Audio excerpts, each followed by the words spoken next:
It is the final week of the regular season in the United Soccer League, and the playoff push is on. And for Charlotte Independence, tonight's game against Pittsburgh is a must game. It is a double-edged sword to have a must game in the middle of August when you get right down to it. Certainly most teams would rather be in the shoes of the Rochester Rhinos or Louisville City FC or Oklahoma City Energy, where their playoff paths are all but secured. But the bottom line is tonight for Charlotte, they are in a must game.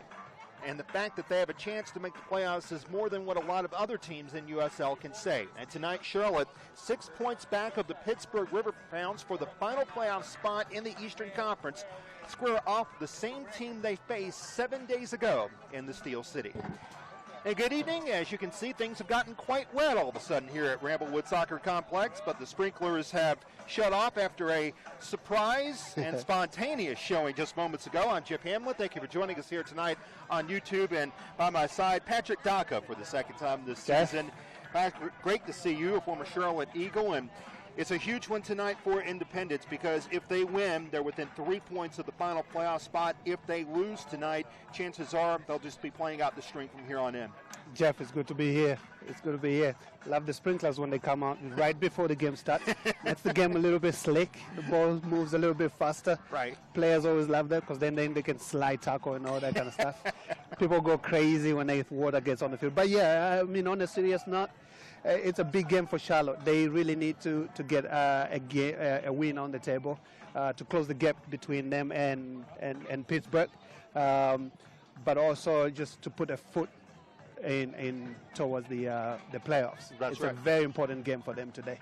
Well, as usual, Charlotte is having to deal with player issues regarding absences, and tonight Charlotte will be without 3 of its main forwards. Alex Martinez will miss his 3rd game because of problems regarding his visa. The paperwork is going in right now, but unfortunately it's taking a lot of time to get it cleared. So Martinez is out for this game tonight.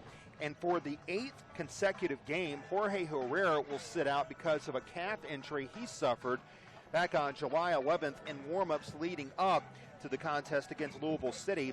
And last week, Dominic Baggi, the forward who threatened time and again in the first 45 minutes against Pittsburgh, wound up getting sent off because of a red card because of an infraction that he committed immediately after Lebo Moloto scored Pittsburgh's only goal last week. So Baggi, who is on loan from the Colorado Rapids, will also sit out tonight's contest. On the other side of the coin, the Pittsburgh Riverhounds will be without the man who is tied for the USL lead in assist in Kevin Carr.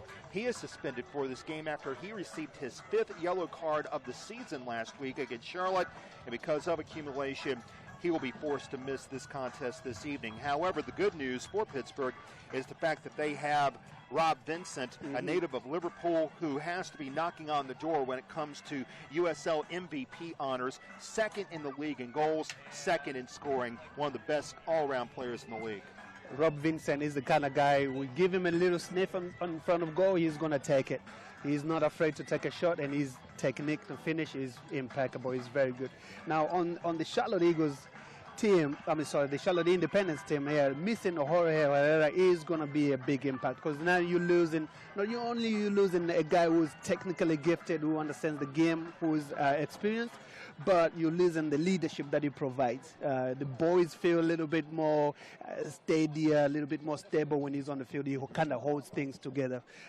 Kevin Kerr is going to be missed, obviously, by Pittsburgh because he's the assist provider. So both guys, the highest assist providers for their teams, it's going to be somebody else stepping up from both teams. Yes. Yep. And it could very well be Libo Moloto, who had that spectacular goal last week, one of the best of the season, in Pittsburgh's only tally last week against Indepedence. And you and I talked about this. Libo loves scoring against Charlotte. Yes, for some reason. He does. Always so back in June. Yes. And then he did it again when the Independence played over at Pittsburgh. So Libo Moloto is definitely someone to look at today. No question about that. Let's run down the starting lineups here for both teams. First of all, for Charlotte Independence, John Berner will return tonight in net. This is his first home game in a very long time. In fact, the last time he played at home was back on June 13th when Independence played Pittsburgh, and shortly afterwards it was Berner suffering a cheekbone injury against the Carolina Railhawks in the second round of the U.S. Open Cup, and he missed nearly 3 months of action because of that injury, but Berner is back tonight. He returned last week against Pittsburgh, and he's in net this evening for Independence. The defensive back line, very familiar. It will be Mishak Jerome and Belial Duckett. The center backs, the wing backs will be Patrick Slogic and Henry Kalungi. The midfielders, Andrew Ribeiro will start at defensive midfield, the man who leads Charlotte Independence in minutes played this season. Daniel Jackson, who has come on strong in scoring over the last month and a half, he will start at the other midfield position. Enzo Martinez, a regular starter, with his brother Alex out of the lineup tonight. He will start at midfield along with Paulo Del Piccolo. Carlos Alvarez, who got an assist in Charlotte's only goal last week in the 1-1 tie against Pittsburgh, he will start at midfield, and the forward will be Tomasz Zahorski. Meanwhile, for Pittsburgh, Ryan Thompson will start in net. If that name sounds familiar, then you probably saw the Gold Cup, because it was Ryan Thompson who played for Jamaica when the Jamaicans upset the United States in the semifinals of the Gold Cup in front of over 60,000 at the Georgia Dome in Atlanta. Thompson even played in the Gold Cup final against Mexico, which, of course, Mexico wound up winning. He will start in net tonight for Pittsburgh. Willie Hunt will be one defender on the back line. Fijiro Okayama will start at the other center back. And the wingbacks will be Matt Gallman and Anthony Arena. Libo Moloto, who we spoke of moments ago, he will be at one midfield position. And at another midfield position will be Ben Noonan. Yes, the same Ben Noonan who played 14 games for Charlotte Independence this year. Last week he was waived by the Colorado Rapids. Noonan then wound up signing with Pittsburgh, which is a team in USL that has no affiliation with any squad at MLS. So Noonan actually played against his former team last week in Independence, and he will do so again here tonight on the very pitch that he called home for much of this season. Rob Vincent, the leading scorer on the team, the man who has set the club record already this year for goals in a season. He will start at another midfield position. Danny Earls, the captain for Pittsburgh, will start at the other midfield, and Riverhounds going with two forward positions. It will be Max Toulouse starting in place tonight for Kevin Carr, who we told you is suspended, along with Tyler Pashner. And the head coach of Pittsburgh, a man you probably know very well if you have followed Charlotte soccer for a long time. It is Mark Steffens, who was the longtime coach, Patrick, of the Charlotte Eagles, and of course, you got to know him very well because you played under Coach Steffens. I played under Coach Steffens, but I also played with the assistant coach, Josh Rife. Right. So, yes, definitely a homecoming, another homecoming for the two guys. But interesting, you mentioned Ben Noonan. For me, it's going to be interesting how his energy is transferred onto the field, because you always love to play against your friends. You always want to play against your old friends. For some reason, your competitiveness goes up and you want to play as hard as you can. But this field, this stadium loves him, the people love him, so it's another home for him as well. No question about that. Now, Ben Wright played for the Charlotte Eagles for 10 years, and as you mentioned now, he's an assistant for Coach Steffens with Pittsburgh. And what type of player was he? Josh Reff was a hard-nosed defender, but he was very technical. He was kind of the player that always wanted the ball in the back, build out of it, but he was very good at finding pockets, or finding players in pockets where you can ping a diagonal ball. But he's also another guy, he's a leader. That's why Coach Steffens probably recruited him to work under him. He's a leader. He wants to work with people. He wants to make sure that players do well. He's always for the people more than he is for himself. He's that kind of sacrificial leader that you want. So, well, Coach Stephens has gone. Success has followed. Charlotte, of course, played in the USL Championship game just a couple of years ago, back when they were the Charlotte Eagles.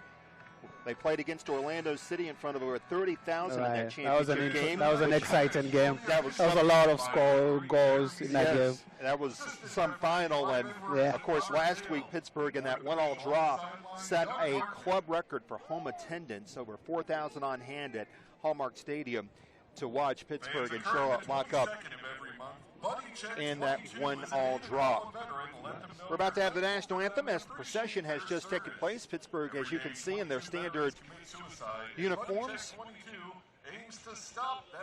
in their yellow uniforms with white trim. Charlotte in their royal blue uniforms with white trim. It has been a big day around the Ramblewood Soccer Complex. Fans are still gathering in. There's only one entrance right now to the stadium, and that's a little bit of reason why there's a slow crowd coming in. But there are soccer games. In fact, fans may not be able to see us, but there are soccer fields all around this complex here. It's a big tournament. Yes. Yeah, in fact, you were coaching one of those. I was coaching in one of the. Yeah, it's a big local tournament. No doubt. We're going to pause now for the national anthem, live here from Ramblewood Soccer Complex.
Entering play tonight, Pittsburgh, as we mentioned, in 6th place. They are 1 point ahead of the Harrisburg City Islanders for that 6th and final playoff spot.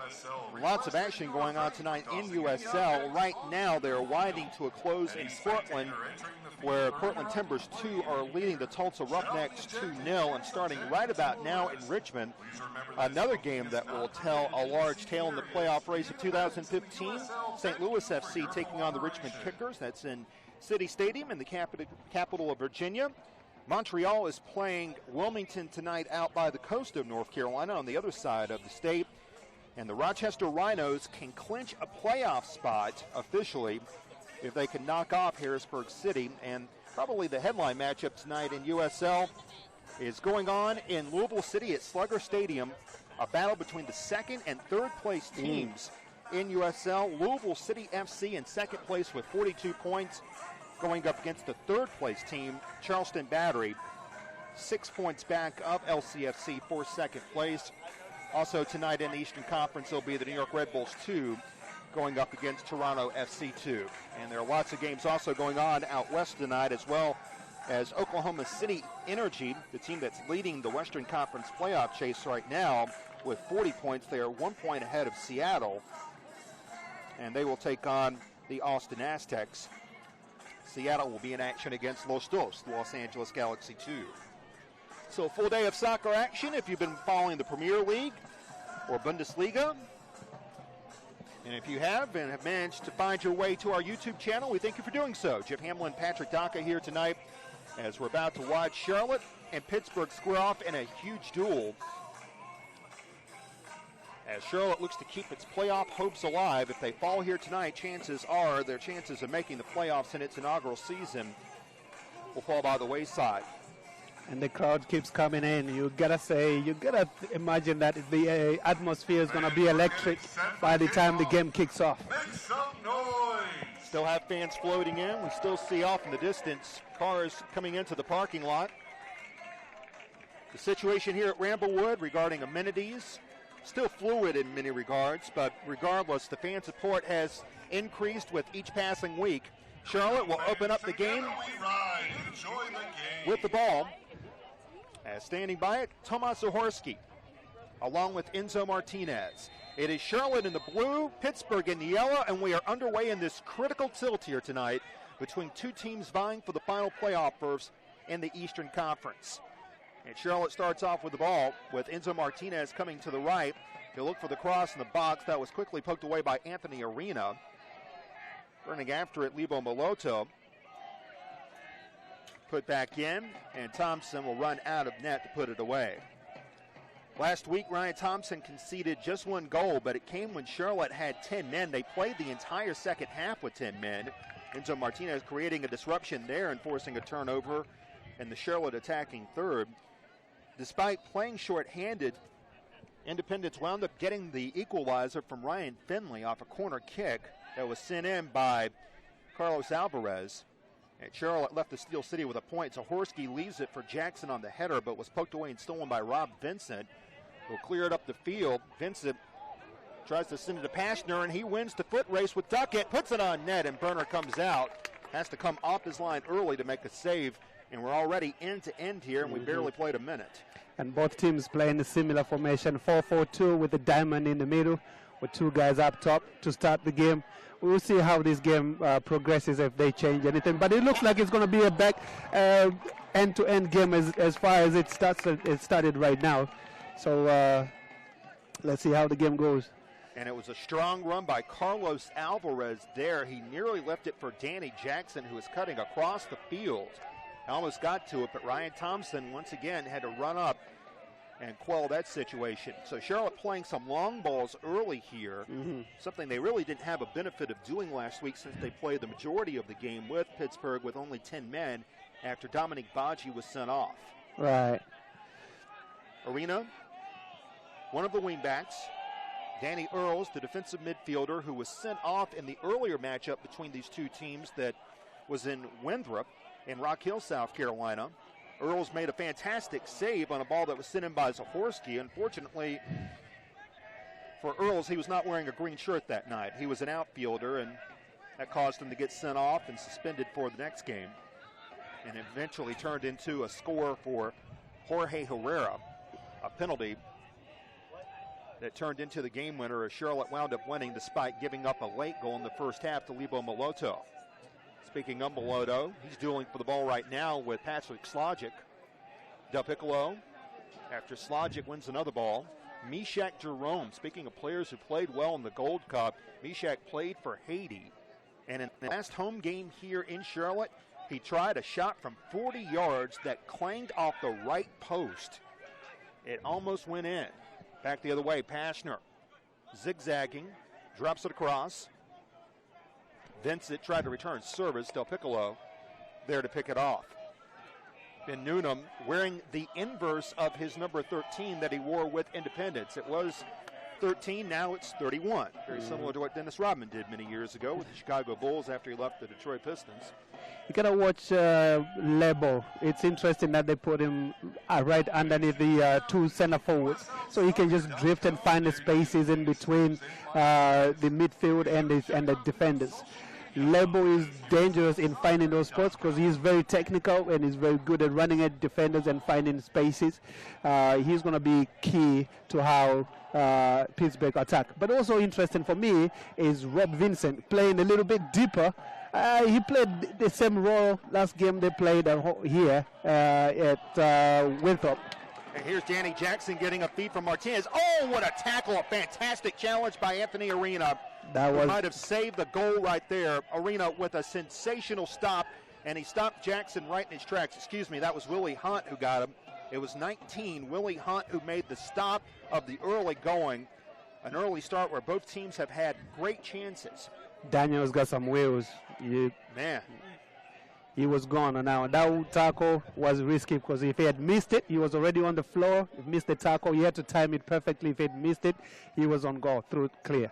But Willie Hunt playing the center back. He was the last line of defense before Ryan Thompson. Made a gutsy play and going after that challenge, and he made it clean, and it will, if there's such a thing as a challenge of the week in USL, that should be it right there. Vincent touches it forward. Pashner tries to play it ahead. Ribeiro there intercept another nice long ball. Jackson will run up to this one. He'll collect it right side, play the cross. He was looking for Zahorski, but Thompson ran out to put it into it. The idea was good, just a little bit more pace, a little bit more power on the cross. I don't think he hit that ball with conviction or as much as hard as you would have wanted it to. But then again, Charlotte needed somebody else running near post to get in front of the goalkeeper for that easy clip in. It was decent. Poor cross that time by Arena will result in a throw as it went straight into the Pittsburgh bench. It's an active night here, really across Western North Carolina. The Carolina Panthers are playing their first home exhibition game. And about an hour and a half up the road, Tiger Woods is gunning for his first PGA Tour victory in recent memory. Here's Jackson now getting a chance. Cut across the box and went right across the 6-yard line as Zahorski overran it, and Martinez couldn't catch up to it. There to send it away is Matt Dolman, and it'll be the first Charlotte corner of the evening.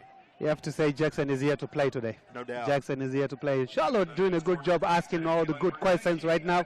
And Pittsburgh soaking in the pressure right now. Just waiting to see how this game goes for them. Here's the first Martinez with the service comes in. And it's a ball, yes. White whale, holy grail.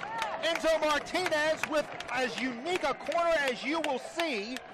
And Martinez scores to give Charlotte a 1-0 lead, his third goal of the year. I think that was Jackson who snuck up on the near post and just clipped it just a little bit. But it was a dangerous cross, just a tantalizingly dangerous cross. Like we say, Jackson is here to play today. Oh, no question. Let's see the... It was Danny Jackson. You saw it there, Patrick. So it's Danny Jackson who has been on a real spree as of late scoring. The assist coming from Enzo Martinez, and right back the other way, Pittsburgh not letting up. Here's the attempt, the shot that goes off the post. Rebound, Vincent had a chance, but Berner's there to cover it up. It was Max Toulouse who had an opportunity, and he holds his jersey up over his mouth, realizing he put a whistle on that one. And the keeper should feel lucky. Charlotte should feel lucky right now. They post playing the best defender they had in that play. So Danny Jackson gets credit for the goal. In his second season from South Heron, Michigan, the young man from Coker College in South Carolina. And Jackson is there again. He'll move on against Arena in a 1v1. Leaves it back, Del Piccolo. Puts it in the box. Poor service there as Jackson wasn't in the area. For Danny Jackson, that's his fourth goal. And remember, his first goal didn't come until July 4th. Against St. Louis FC. He had a long stint between two games. Long pass ahead. Pashner now collects the long ball, sizes up Duckett, leaves it away to Lute. Puts it in the 6-yard box. That one ventures across untouched. And Newnham, as it was touched by Duckett, lets go out of play. I always say the first 5 minutes after you score a goal are the most dangerous. You don't want to relax because the other team wants to respond real quickly. And Pittsburgh thought they had found that response, but the side post denied them. Yep. It was a big-time denial. Moments after Toulouse tried to equalize the game after Danny Jackson headed in a corner, and for the second straight week, Charlotte burns Pittsburgh in a set-piece situation. Last week, it was Ryan Finley, the leading goal scorer on this Indepedence team, who once again is not starting tonight. Henry Kalungi takes it to the right, looks for a cross. He talked about how hard Danny Jackson is working. Good challenge there by Vincent, and it goes out of play. I mean, he's still trying to get in position there. There are two players on him for Pittsburgh before he even gets the ball. His combination with Henry here on the right side is pretty good. His runs off the ball are very good. They are easy to pick. So Henry has the easiest job of picking a good pass just for Jackson to run onto. Danny Jackson played in the opener against Charleston, the very first game in franchise history, back on March 27th, and then he waited 11 games before he played again. Came in July 4th against St. Louis, scored the equalizer against SLFC, but that was ultimately ruined by Kingsley Bryce scoring in the 89th minute, and it gave St. Louis a 2-1 victory over Indepedence, ironically on Independence Day. In the 5th minute, Danny Jackson puts his 4th of the season on the board. Enzo Martinez earns his 6th assist now. And he's catching up with Jorge Herrera in that category. Yep, that early goal is crucial for Charlotte. Makes them settle into the game a little bit more easily now. Keep in mind, though, Pittsburgh is the highest scoring team in USL. So they can relax. Charlotte cannot relax. Nope. Martinez with a good header. Tomasz Zahorski chased by two men in the corner. That one poked away very nicely by Libo Moloto. And up the field come the Riverhounds. Jerome tries to poke it down, keeps it away from Toulouse. Here's Slogic barging back the other way. Martinez trying to charge in and elude two defenders, and does so, gets the throw. Coming into this game, Pittsburgh was tied with Tulsa for first place in USL with 46 goals, and tonight, at last word, the Roughnecks were being shut out by Portland Timbers 2-0 in the 78th minute at last word, plus Tulsa has played 2 more games than the Riverhounds. So Horsky tries to win the ball, but another huge challenge and a win there for Anthony Arena that may have led to another goal if he had not come up with the ball. Deep down the field, Vincent tries to send it to Toulouse, and it goes off Toulouse. Arena makes another crucial stop in there because Zahorski was through to go again. Pittsburgh just being a little bit sloppy in the back right now, not taking care of the ball as much as you would want them to, or as much as Coach Stephens would want them to. Those mistakes Charlotte can capitalize on. They're showing route one. Yes. Here's Willie Hunt playing the ball in. Berner will have no problem with that. It's been route one where Charlotte has attacked for the most part, going right up the middle here. Pretty much, yes. And a lot of their play as well is coming out on this side, with Jackson making runs through the middle and on the right side, on the right flank. When Charlotte, we're not getting as much. We're not getting as much play on the left flank, as much attack on the left flank from Charlotte. Here's Moloto back the other way, who scored last week. When Charlotte first played Pittsburgh on June 13th, the Riverhounds were dead last in the league in goals against, but they have since posted 5 shutouts. One of them by Ryan Thompson. The first of the season came against FC Montreal. Jackson slipped on the turf that was surprisingly watered in spontaneous fashion just moments before kickoff. Enzo Martinez found a way to get it over to Rivera. Slogic keeps the ball in play. 1-0 Charlotte with the lead. Off a 5th-minute goal by Danny Jackson. Off the corner, he got his head and just flicked it past Ryan Thompson. The assist from Enzo Martinez. Kalungi with room to move. Tip forward, Del Piccolo couldn't handle it in the box, taken away. I don't think Del Piccolo expected that pass to come to him. With a better touch, Del Piccolo would have been through to go. Jackson now plays the cross. Zahorski just missed the header. Alvarez will try to chase it down, but can't get it, and it'll go off him for a throw. Keep your eye on Paulo Del Piccolo tonight, because one more yellow card for him will result in a 1-game suspension, as he has put up 4. 5 earns you a 1-game suspension. Alvarez. Zahorski leaves it ahead. Enzo Martinez in a 1v1.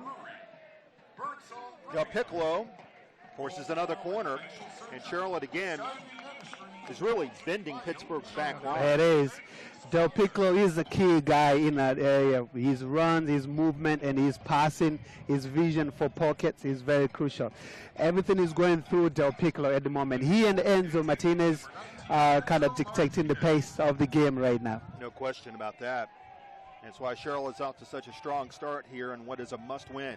If Charlotte wins, they're within 3 points of the playoff spot, the final one in the Eastern Conference. Martinez bends another one in. Kalungi sizes it up, gets a head on it, goes into the box. Thompson punched it out, and then it's cleared by Earls. Jerome tries to field it right back, but it goes over the head and sent down the field. Vincent was hoping that Moloto would catch up to that ball, but Berner comes a good 20 yards out of the box to play it forward. Kalungi was on the edge of the 6-yard box when he got that head in, and Thompson knew exactly what to do with it as he punched it out. Rob Vincent did the rest, Patrick. Kalungi was moving backwards, so his header was the best header he could play there, back across the goal mouth, but the keeper did very well coming out and punching it out. As Patrick Daka, man who played for the Charlotte Eagles for a long, long time and stays very close to the game when he's not journeying back to his home country of Zimbabwe, even if it means staying up 25 consecutive hours to go home upstairs once again. It's a long flight. 25 is actually probably being generous. That's generous, yes. But it's worth it. Once you get down there, it's worth it. Well, that's the endurance of a former soccer player, no doubt. And a current one for that matter, too. A current one for that matter, yes. In the 16th minute with Charlotte leading 1-0. Charlotte has 2 more home games after this one. They will venture north of the border next week for games with FC Montreal on the Stadia Saputo practice grounds, and then after that they will play Toronto FC2 next Saturday. Charlotte has home dates against Wilmington on Labor Day weekend, and then a final Wednesday night game on the 9th of September against Toronto FC2. Indepedence has a 6-game undefeated streak right now, as they have 4 draws and 2 wins in that span, both wins coming here at Ramblewood Soccer Complex. Vincent, man who has set the club record for single-season goals this season. Birmingham, native of Liverpool, England. Moloto, shoved from behind by Alvarez. Riverhounds with the throw. Mark Steffens, once more of his players coming up here. The Independence doing a good job closing down in midfield, not giving the Pittsburgh any time to play in the midfield. It's going to be important for them to keep up the pace, but the question is, can they keep up this pace and this rate, intensity? Alvarez plays it from the end line. There to put it back in is Fujiro Okayama. Pittsburgh are starting to settle into the game now. It was after a frantic start. Now a giveaway. Martinez, before 2 men collapse on him, gets the ball away. Zahorski tries to catch up on it, but the legs of Anthony Arena were fresher. Martinez once again plays it. Carlos Alvarez, who assisted on Charlotte's only goal last week. Nice play to himself. Through ball, enters the box. Zahorski tries to poke it forward. He was stymied somewhat by Danny Earls, and Thompson secures it. A little bit on the selfish there for Alvarez. You would have thought in that position, take the shot yourself and let everybody else go for the rebound. He was in a good position to take a shot. But that's passing on the responsibility. Good idea, but I think he would want to have that chance again and do something totally different. Zahorski tonight, the native of Poland, playing in his 11th game, making his 7th start. Danny Jackson, who's already put 1 on the board. He's now had 4 goals in the last 6 weeks, ever since re-emerging in the Charlotte lineup on July 4th against St. Louis FC. It was somewhat of a surprise when he scored that night, but he has been consistent ever since then. There's a poke away and a steal, and unable to keep it in play. The Riverhounds will have to concede a throw. That was a really unnecessary giveaway there by Mishat. Charlotte did a good job maintaining possession and trying to build some rhythm and some momentum, but giving that ball away too easily and too cheaply is going to give Pittsburgh with possession that they have not worked hard for. Yeah. They're staying compact, Pittsburgh, they're staying organized, but if Charlotte can keep possession a little bit, move them from side to side, they can create more opportunities for themselves. But they need to be a little bit more patient. That ball was not necessary. You could have played that ball back or held onto the ball just a little bit longer until somebody else opened for him. Well, Charlotte has had some poor services over the last few minutes here that have ruined opportunities. Have a foul called. This has been a pretty cleanly played game between two teams who had a chippy contest last week in the Steel City. That beautiful Highmark Stadium right on the edge of the Monongahela River. In fact, you can see the river and see steamboats off in the distance, even see a train from time to time. Beautiful. Go by if you watch games on YouTube on the Pittsburgh Riverhounds channel. That's a lot of fun, too. It's a great setting for soccer. How to play that ball goes. And Mark Steffens, as we told you, is really helping the environment. Usually at this time of the year, the fans are more concerned about what the Steelers are going to do, but now Pittsburgh's thinking about what their playoff chances are. And after a crowd of over 4,000 last week, you can bet the enthusiasm won't die down if the Riverhounds do indeed wind up making the playoffs. Slogic plays it ahead. Alvarez looks for Martinez. Del Piccolo up to Ribeiro. Now Kalungi. Del Piccolo back with it again. And now they're pressing Del Piccolo, Patrick. Right. They are. And they know everything is going through him right now. Right. And that's okay. Just keep the ball, keep moving the ball around and go back to the goalkeeper. Stretch Pittsburgh a little bit more. They'll open up gaps. If they start chasing, gaps will open up, and then you will attack. Slogic will charge back the other way. The Cornell graduate challenged from behind by Rob Vincent will result in a foul. And referee Jeremy Smith comes over and just gives Vincent a stern lecture instead of a booking.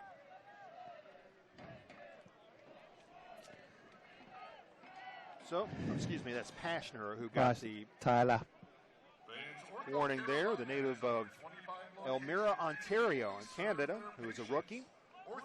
Pashner played for Canada's national team in friendlies against Guatemala and Puerto Rico. Ball sailed in. Zahorsky just mistimed his leap off that free kick by Martinez. If he had jumped just a tad bit later, chances are it'd be 2-0. Either that or Jackson makes a diagonal run behind Zahorsky, and he's in again. Play ahead, Pashner running for it, but won't catch up to it. Mark Pashner, or Tyler Pashner rather, told you about him, the rookie.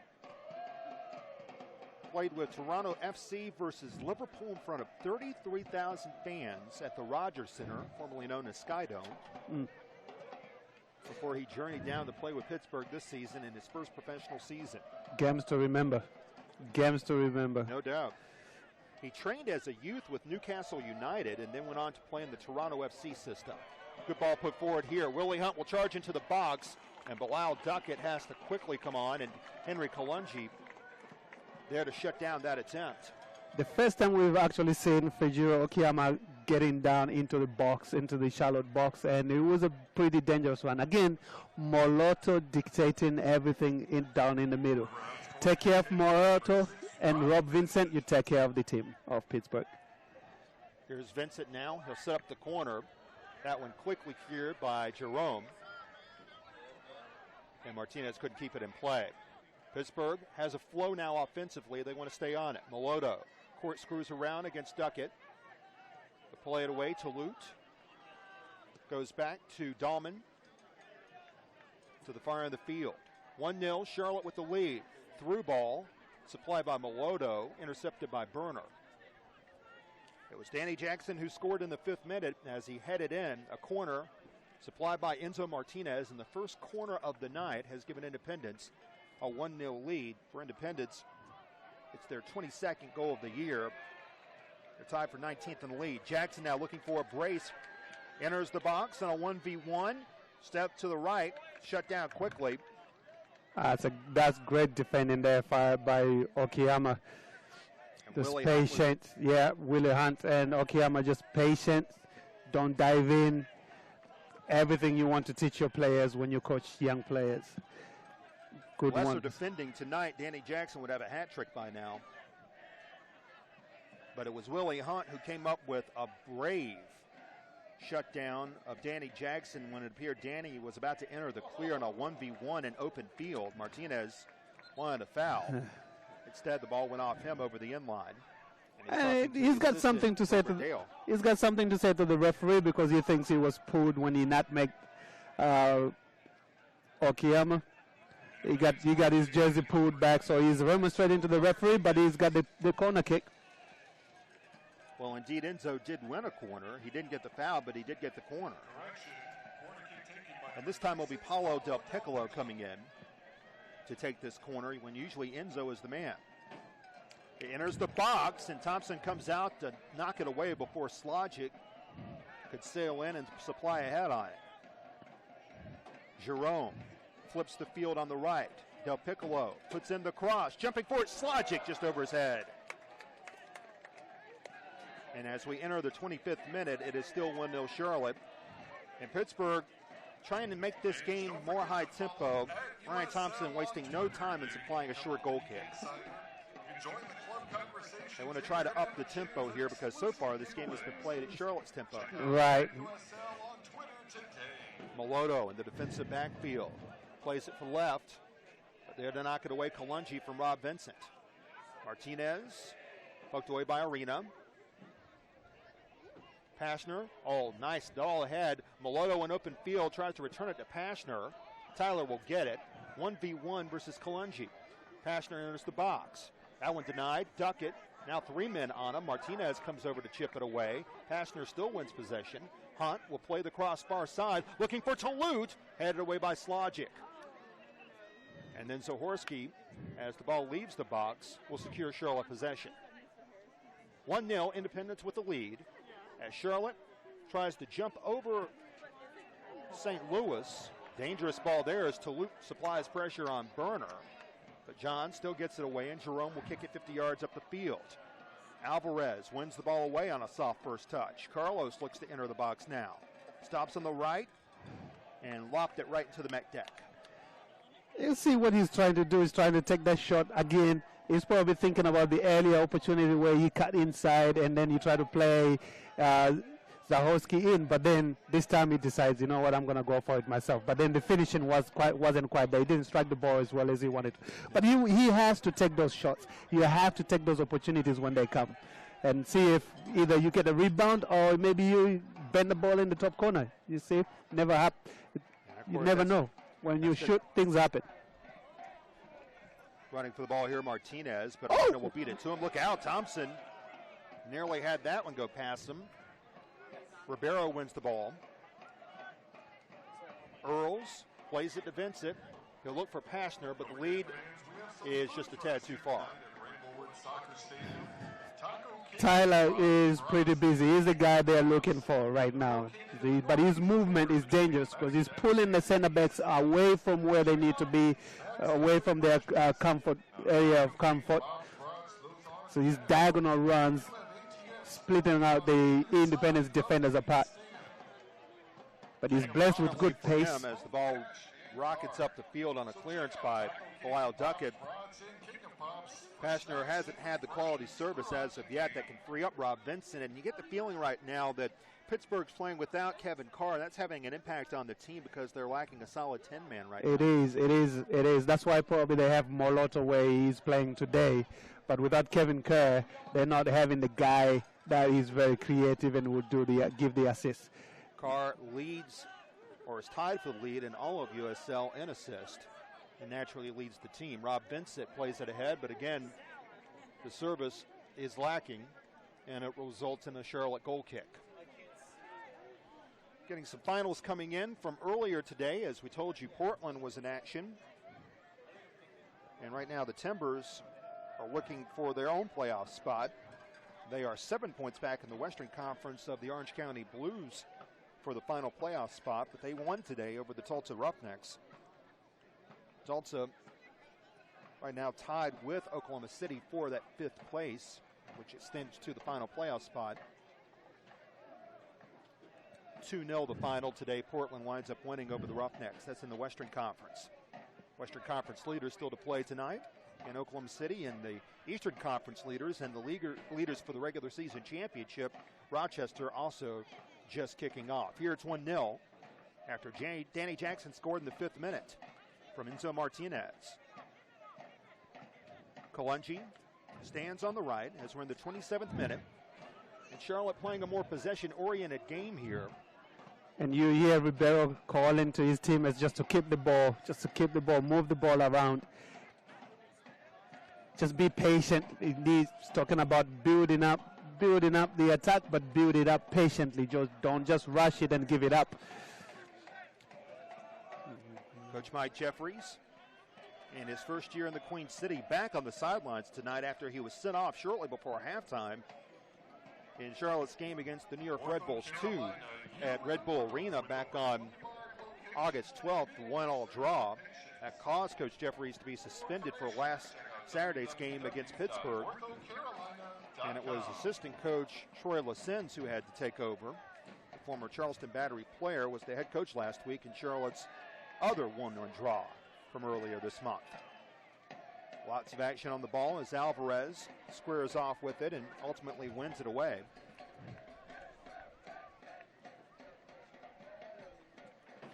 Slogic looks for Martinez, who's tripped by 2-3 guys.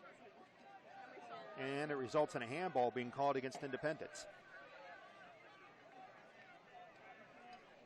I told you that Charlotte is going to face its first Canadian road trip. It will be an opportunity for them to earn their first victory on the road next week when they play FC Montreal on Wednesday. And then after that, a week from today against Toronto FC 2. Toronto FC 2 dead last right now in the Eastern Conference.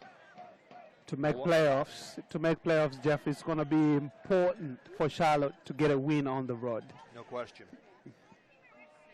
If not, come away with the full 6 points, if at all possible. Right. Back heel by Del Piccolo, captured by Zahorski, intercepted by Malota. Here comes Pittsburgh looking for the equalizer. Malota, good ball. Tuluk comes in, and Good the shot is saved nicely by John Berner. Great ball by Malota, great run by Tuluk. Not as great a shot. I don't think he wanted to shoot that. I think he was trying to put that ball across, but then it was too easy for the goalkeeper to come and snap up. Tuluk's strike there, not nearly as dangerous as his one that came just moments after Danny Jackson scored the only goal thus far in the game. Tuluk hit the right post as Pittsburgh charged right back down the field and nearly had the equalizer. Tuluk's service there. But going back to that play, but that's what happens when you don't keep the ball, you don't take care of the ball, because that was an easy giveaway by Charlotte. I think Zahorski was trying to play the ball back to Paolo in the midfield, but he overhit the pass, and all of a sudden, Pittsburgh on a breakaway. Yep. It's been a half, even though it's only 1-0, where both teams have had huge opportunities. Danny Jackson had a hard charge in the open field one-on-one where he was denied emphatically by Willie Hunt. Willie Hunt had three tackles today that were crucial. You have to say if Pittsburgh gets something out of this game, those 3 tackles would be decisive. No question. Jackson tries to corral the long ball. Hunt matched up with him, and there's going to be a foul called against Jackson. That has been some duel already tonight between Hunt and Jackson. Jackson won round 1 with that header that went in, and Hunt manages to draw the foul here. Referee Jeremy Smith comes over. Jackson complaining about that call. Doesn't result in a booking as of yet. He had his hands all over Okiyama. Or Hunt, is it Hunt? Right. He had his hands all over Hunt. Hunt was smart, just kept the ball between, his body between him and Jackson struggled to get around him. Vincent has really not been in a flow in this game. He hasn't had a chance to really touch the ball in a threatening area. Instead, he's been mired at midfield looking to set up the offense instead of trying to finish one off. Here he floats across that goes over everything. Like I said, it's quite interesting that he gets the stats that he gets from the role that he plays in midfield, because he plays so deep out of midfield, and then he just drifts into attack, and he gets all the assists and the goals. The position that he plays in, you don't expect someone in that position to be racking up the goals that he has. So, well, Libo Moloto has been whistled for a foul, and we see Tomas Zahorski holding his lip And it's going to result in a booking here for Moloto, as Jeremy Smith rules that he threw an elbow, and that's going to result in Lebo's second yellow of the season. And Moloto, in a sporting gesture, slabs hands with Zahorski, saying nothing intentional there. We were just going for a loose ball in a critical game. A yellow card has been issued against the Pittsburgh Riverhounds on number 22. So that's our first booking of the game, with Moloto getting the caution. And Zahorski gets a yellow card as well. Oh, Subs. they're going to hold up a yellow for Zahorski as well, perhaps. Something else happened in there that we probably all missed, because the free kick is going Pittsburgh's way. Yeah. So Zahorski the referee must have adjudged Zahorski to have committed the foul. Something else might have happened after. Perhaps, well, you had to be there to exactly understand what was the call. Perhaps it was some words back and forth, but Zahorski picks up his first yellow of the year. That resulted in Pittsburgh getting possession, and that leads to a foul being called deep in the attacking third for the Riverhounds. It was Toulouse who drew the foul on Alvarez. And as a plane circles overhead from Charlotte Douglas International Airport, Pittsburgh finds themselves in a threatening position. Ball circled in. Pashner with a good threatening kick. A double fist supplied that time by Bernard to get it out of danger. Charlotte trying to clear. And a good ball put ahead. Danny Jackson will wait for help, and here he comes. Jackson tries to leave it over. Huge, huge play that time by Matt Dahlman to deny another Charlotte opportunity in open field. The 2 versus 1 situation, you would have fancied Charlotte to go through to go on that one. But a big, heavy touch by Jackson and a good tackle there by Dahlman. So we're going to have the corner here after that lead ball that was set up by Del Piccolo to Danny Jackson. Danny waited for the ball to come to him. If he could have supplied it to Enzo Martinez just a tad earlier, chances are Charlotte would have a 2-0 lead. Del Piccolo puts it in the box in the corner. Slogic couldn't get there. Toulouse runs it back out. Pittsburgh looks for a quick counter. Here's Moloto. Down to the right. Looks for Pashner. Instead, Jerome sends it over the end line, and we'll have a Pittsburgh corner. So Meshach Jerome, who has to be under all USL consideration for center back, will concede a rare corner here, with Charlotte leading 1-0 in a lead that has managed to last 30 minutes now after Danny Jackson headed in a corner from Enzo Martinez. Danny Earls, the captain of the team, native of Ireland, supplies the corner. Curls in, jumping for it, Moloto, but it went off his head and out of play. Again, you see Pittsburgh's plan here. You play, they allow you to get in their half, but you make a small mistake and they're off on a break. Moloto and Max, pretty dangerous, pretty quick when they break. This is a team that is very similar to what Coach Steffens liked with the Eagles. Quick counters. Quick counterattacks. Be more of a finesse team. Yes. Made for a very entertaining brand of soccer that the Eagles reap the benefits from for years and years. Slogic, good step over to veer to the left to keep the ball away from Toulouse. Long ball ahead. Alvarez will run up to it. Charges in against Akiyama. Plays it with the left foot. Shifted. Goal! Enzo Martinez. Go ahead. Make my day. It is 2-0. That's a brilliant ball in by Enzo. By Alvarez. What a run though by Enzo Martinez, and a great finish under pressure as well. Just side foots it into the net. Keeper no chance, stays rooted on his line. But patient play, good build up by Charlotte. So in the 38th minute, Enzo Martinez from Carlos Alvarez. Carlos Alvarez deserves all the praise for that play right there. And it was a gorgeous cross setup that time, and indeed Enzo Martinez gets his third of the year. And for Alvarez, That's his 4th assist. He's got a point streak going now. All Enzo needed to do was just touch it in. Yeah. That's all he needed to do. He was right there on the platter. But it's a great silver plat. It was, but it's a great finish, you have to say, and a gutsy run by Enzo into the box. Well, You wanted that goal. If you're counting Pittsburgh out at this point, you'd be well advised not to. We'll tell you why in just a second. Pashner, chip across, quickly sent out by Slogic. This is a team that was down against their in-state rivals, Harrisburg City, by 2 goals, entering the 80th minute of a game earlier this year. But then, incredibly, Pittsburgh scored 3 goals in added time and wound up winning 6-5 in what probably is the game of the year. And if it's not that game, then it's the second game those two teams played. Nice ball put ahead by Jerome. Danny Jackson waited up for it. Kalonji comes forward. Charlotte up 2-0. Kalonji shut down there by Akiyama.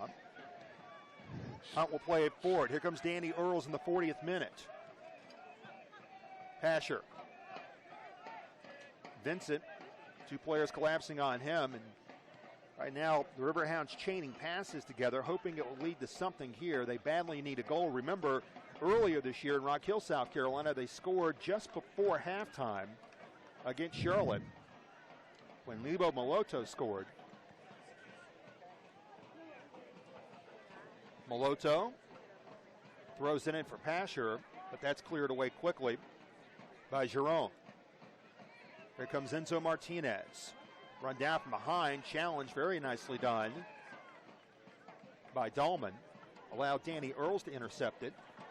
Pasher back the other way. Looks for Vincent in the box. Couldn't get it to him, however.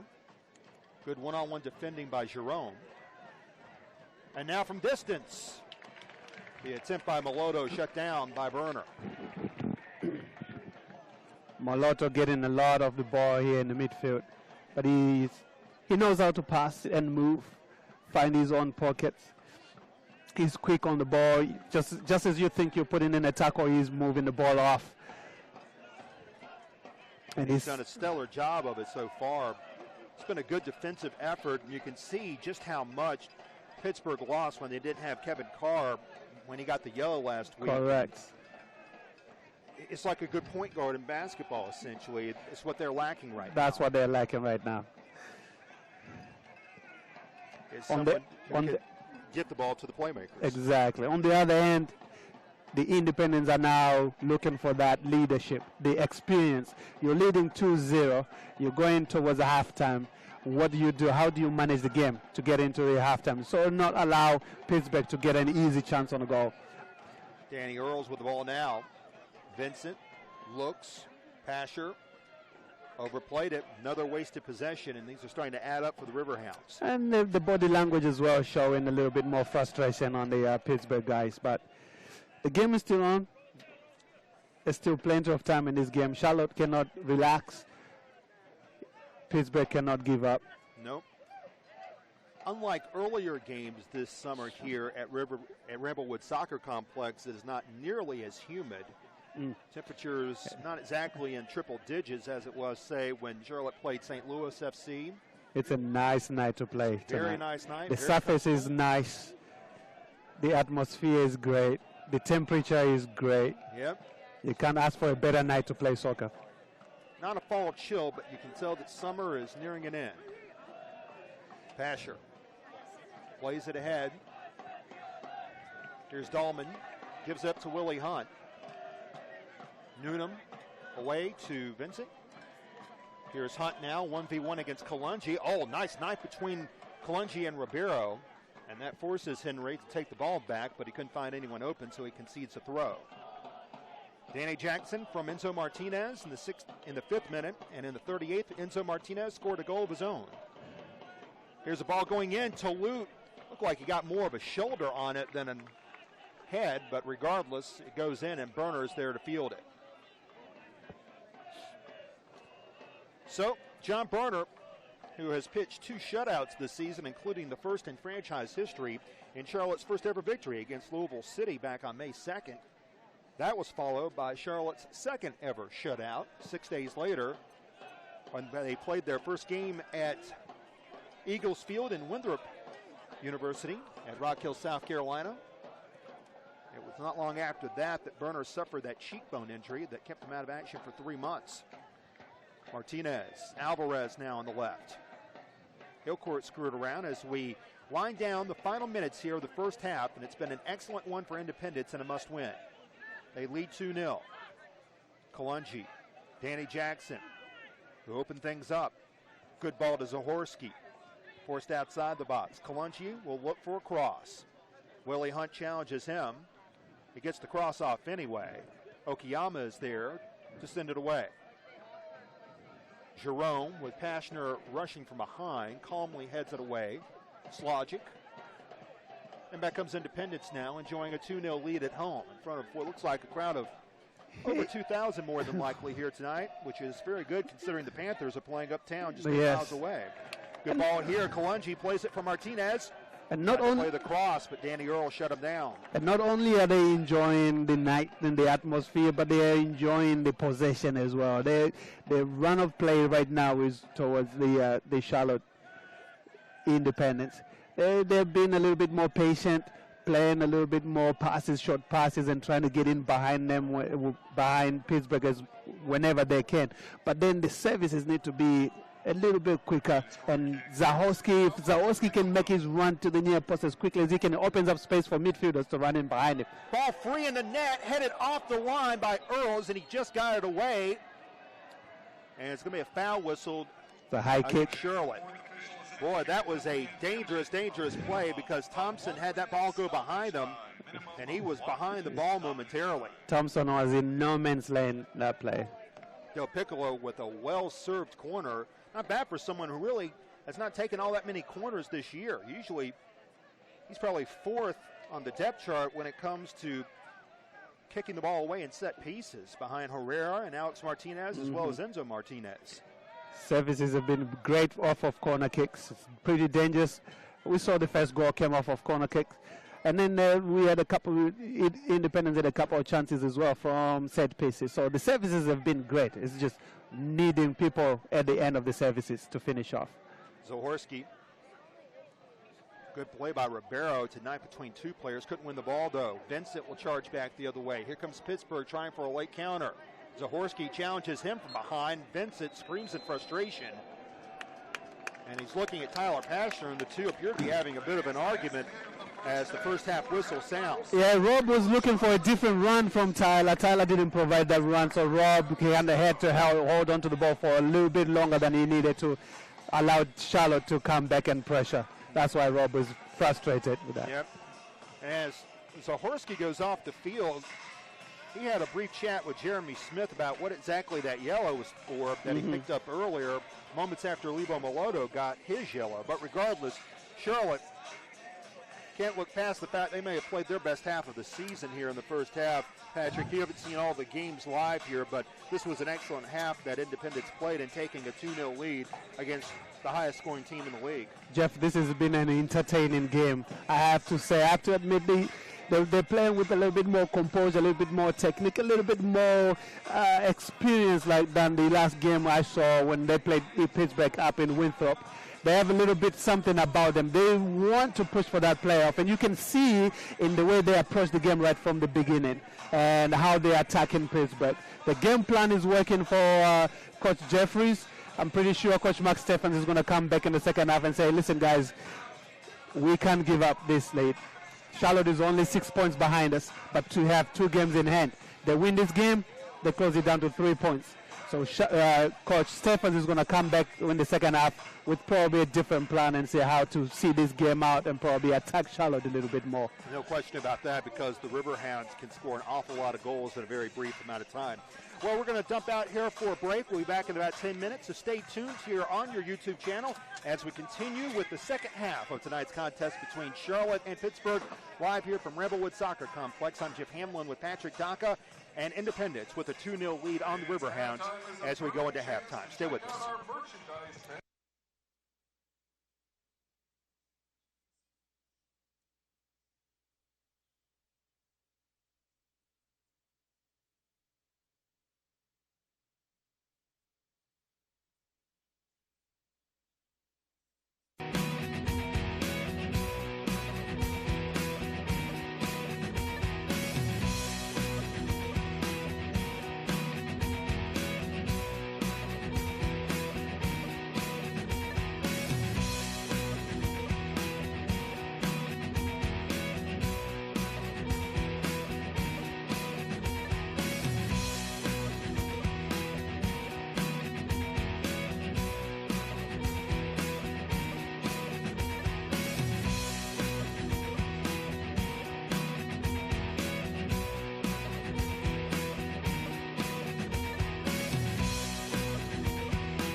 Jeff Hamlin back with Patrick Daca live here from Ramblewood Soccer Complex, and it is Charlotte Independence behind 2 goals. One from Danny Jackson, the other from Enzo Martinez, leading the Pittsburgh Riverhounds 2-0 in a critical playoff matchup between these two teams, a matchup that will go a long way toward determining who will make the playoffs. Charlotte going up against a Pittsburgh team that is tied for the league in goals scored. But thus far, they have held the Riverhounds to only 4 shots, 3 of those on net. And Ryan Thompson, the goalkeeper for Pittsburgh, had no saves in that first half, as Charlotte also got off 4 shots, surprisingly enough. But it was Independence that got 2 past Ryan Thompson, the Jamaican national team goalkeeper, and Pittsburgh's been out here warming up for quite some time now. Charlotte has yet to venture from the locker room, even though Charlotte is still in the locker room. Pittsburgh is lining up, all set for the second half to begin here. Somebody needs to get word to Mike Jeffries, and just now Thomas Zahorsky and several of the other players are coming out. But what's really important here, Patrick, is the fact that Charlotte comes right out and denies any chance that Pittsburgh has of grabbing momentum in this game. The first 20 minutes of this game is going to be crucial. Pittsburgh is going to be throwing everything at Charlotte right at the beginning, and Charlotte is going to just need to be patient and soak in the pressure as much as they can and then settle into the game. But they need to settle into the game quickly, because the longer Pittsburgh attacks them, the more dangerous they become and the more confident Pittsburgh gets. So it's important for Charlotte to come out strong. Looks like we have a substitution to open up the second half here. Stephen Okai is coming in for Pittsburgh. So Okai is in. 24-year-old who played at the University of Mobile. He is a native of Ghana. In his 3rd season professionally, in his first year playing with the Riverhounds, he has come in, and we'll try to get word on who he replaced in just a moment. However, we don't see Tyler Pasher out there, so that might be the person that finds himself on the bench. We'll just have to see. Regardless, Lebo Maloto and Max Toulouse stand over the ball. Charlotte will be manning the goal to the right here as we open up the second half of play with Independence behind goals from Danny Jackson and Enzo Martinez, leading 2-0. Enzo with a 3-point first half, scoring and assisting on the opener from Danny Jackson that came in the 5th minute. Enzo responded off a perfect setup by Carlos Alvarez, who has now scored in 4 consecutive games for Independence. That goal coming in the 39th minute. So Kai is in now for Pittsburgh, and that's the only substitution we have this far, as Coach Mike Jeffries opted to keep a pad hand at least to start the second half. Ball ahead by 21 Okiyama. Alvarez got his spikes up high, and the foul called as Ben Noonan drew it. Former teammate of Carlos Alvarez, who was playing on this very pitch, was Ben Noonan for Charlotte only 2 weeks ago. Jeff, it looks like Rob Vincent is not on the field. Huh. Am I seeing it right? Is he the far end guy? Yeah, we'll have to check to the far side here, see if number 6 is in the game.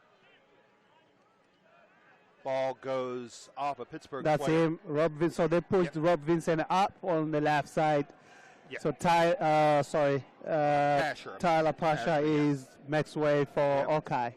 So Pasher indeed is the player who is out, and Okai is in. That's the first of 5 substitutions that Mark Steffens has opted to make here to begin the second half. Hoping for a punch from this Pittsburgh team that is tied for the league lead in goals entering this game. Not a side that Charlotte can fall asleep against, even with the 2-goal cushion. Zahorsky tries to win the ball, and does so as it went off of Okiyama last. Okiyama, man who is quite familiar with North Carolina, played an awful lot of soccer in the Triad, played collegiately at High Point, and played with the Carolina Dynamo, a team that is located in Greensboro in the USL Premier Development League. Bilal Duckett plays the long ball in, looking for Jackson. Enzo Martinez is there, but he couldn't sew it through to Del Piccolo. Okiyama up the field, Duckett had a hard time holding that one initially, so much so that Max Toulouse was appealing for a handball, and there's a lot of screaming coming from the Pittsburgh bench right now, but Jeremy Smith opts to keep play going. In the 48th minute, with Independence nursing a 2-goal lead here as they look to climb within 3 points of the final playoff spot in the Eastern Conference. And we have offside called here against Independence by assistant referee Clive Edwards to the far end. Charlotte going with Patrick Slogic on that back line. It's pretty much the same back line that they've started over the last 5 games. Henry Kalungi and Slogic, the wing backs, the center men, Bilal Duckett and Meshach Jerome. Yes, ball handling by Moloto here. Noonan will take over. Noonan goes far post, and the Met deck erupts in sarcastic cheers as they realize that ball was going to be well off the pace. Willie Hunt leaves it away. Yes. Goes to Akiyama, and his cross blasted over the end line. It'll be a corner for Pittsburgh. And Pittsburgh have decided, Matt Stephens at halftime, you can tell he's decided to go with a 4-2-3-1 formation versus the 4-4-2 formation. So he's pushed Rob outside to see if he can get in the attack and get those chances in the box. But he kept Moloto playing underneath Marks. So it's a 4-2-3-1 formation. It's an attacking formation, but still with the presence of the 2 holding midfielders. You would expect nothing less here. Looking for a return was Moloto. Dahlman couldn't supply it to him.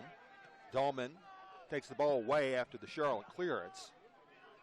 And Pittsburgh will look now for its opener, trailing 2-0. Okai. Okai is going to give Pittsburgh a physical presence in the midfield. Rob Vincent, the leading scorer on the team, man who is second in the league in goals, just hasn't had an opportunity. No shots in that first half. Noonan going one-on-one. Finds an opening against Alvarez. Plays the cross, and that is taken down quickly by Berner. How many times have we seen Noonan do that for the Independence? Take people on one-on-one, put crosses in. That's what they're looking for right now from Noonan. Noonan didn't always set up crosses when he played for Independence, but he was more a defensive-minded player. Good header here by Zahorski. Tried to field it across. Enzo Martinez couldn't get it. He felt he was fouled, but the play goes without a whistle. Alvarez is going to have to do a lot more defensive work here to help Slogic on the left side because Noonan will attack as much as possible. Well, Charlotte has been stretched thin when it comes to their forwards, in particular their midfield-minded forwards. With Enzo Martinez in, Alex Martinez out, Jorge Herrera missing his 8th consecutive game. Good ball in. Dahlman is there to play it, and his service toward the net is fielded cleanly by Berner. Tries to chip the goalkeeper. The idea is good, but keeper's too tall, and he was way back on his line as well. That ball was not going anywhere. And of course, Dominic Baji suspended for this game after receiving the red card last week in the first half against the Riverhounds. Header away, and it goes off of Willie Hunt. It'll go to Independence. For Charlotte, it was Danny Jackson from Enzo Martinez off a corner in the 5th minute. And then in the 39th, Enzo Martinez scores his 3rd of the year from Carlos Alvarez. And that has set up Charlotte with a 2-0 lead here in what is a very good crowd at Ramblewood Soccer Complex. Another giveaway off a poor pass by Okiyama, the native of Austin, Texas. Alvarez has it go off his leg. I wonder how many fans decided to wake up early and catch the Manchester United game that started at 7:45 as we have a foul called here. Dahlman wound up drawing it. That was an early game. The Manchester United game was an early game, but I had my alarm set for that game. Watched a little bit of it before I went to my tournament with the young guys. Yes. You've had a full day of activities teaching, and now right back here doing color with us. Soccer is the life. They say eat soccer, breathe soccer, live soccer, right? Well, no doubt you're one of the wonderful folks who extend soccer to the Charlotte community here, Patrick. We appreciate your time. It's enjoyable. It's a great community for soccer. Back on the field here. Okay. Tries to play it to Toulouse, but it's intercepted. Here comes Alvarez, tries to leave it, and Zahorski was making a clean run, but a good stand-up play made by Okayama. Alvarez. Once again, Charlotte had an open field play go for 9. He just over-dribbled that one dribble too many. But you can see what he was trying to do, drawing the defender as Zahorski was making his run and then just slide him in, but the last touch was just too heavy. And then the ball played in just a moment ago. Noonan trying to set it up, but Moloto got led too far.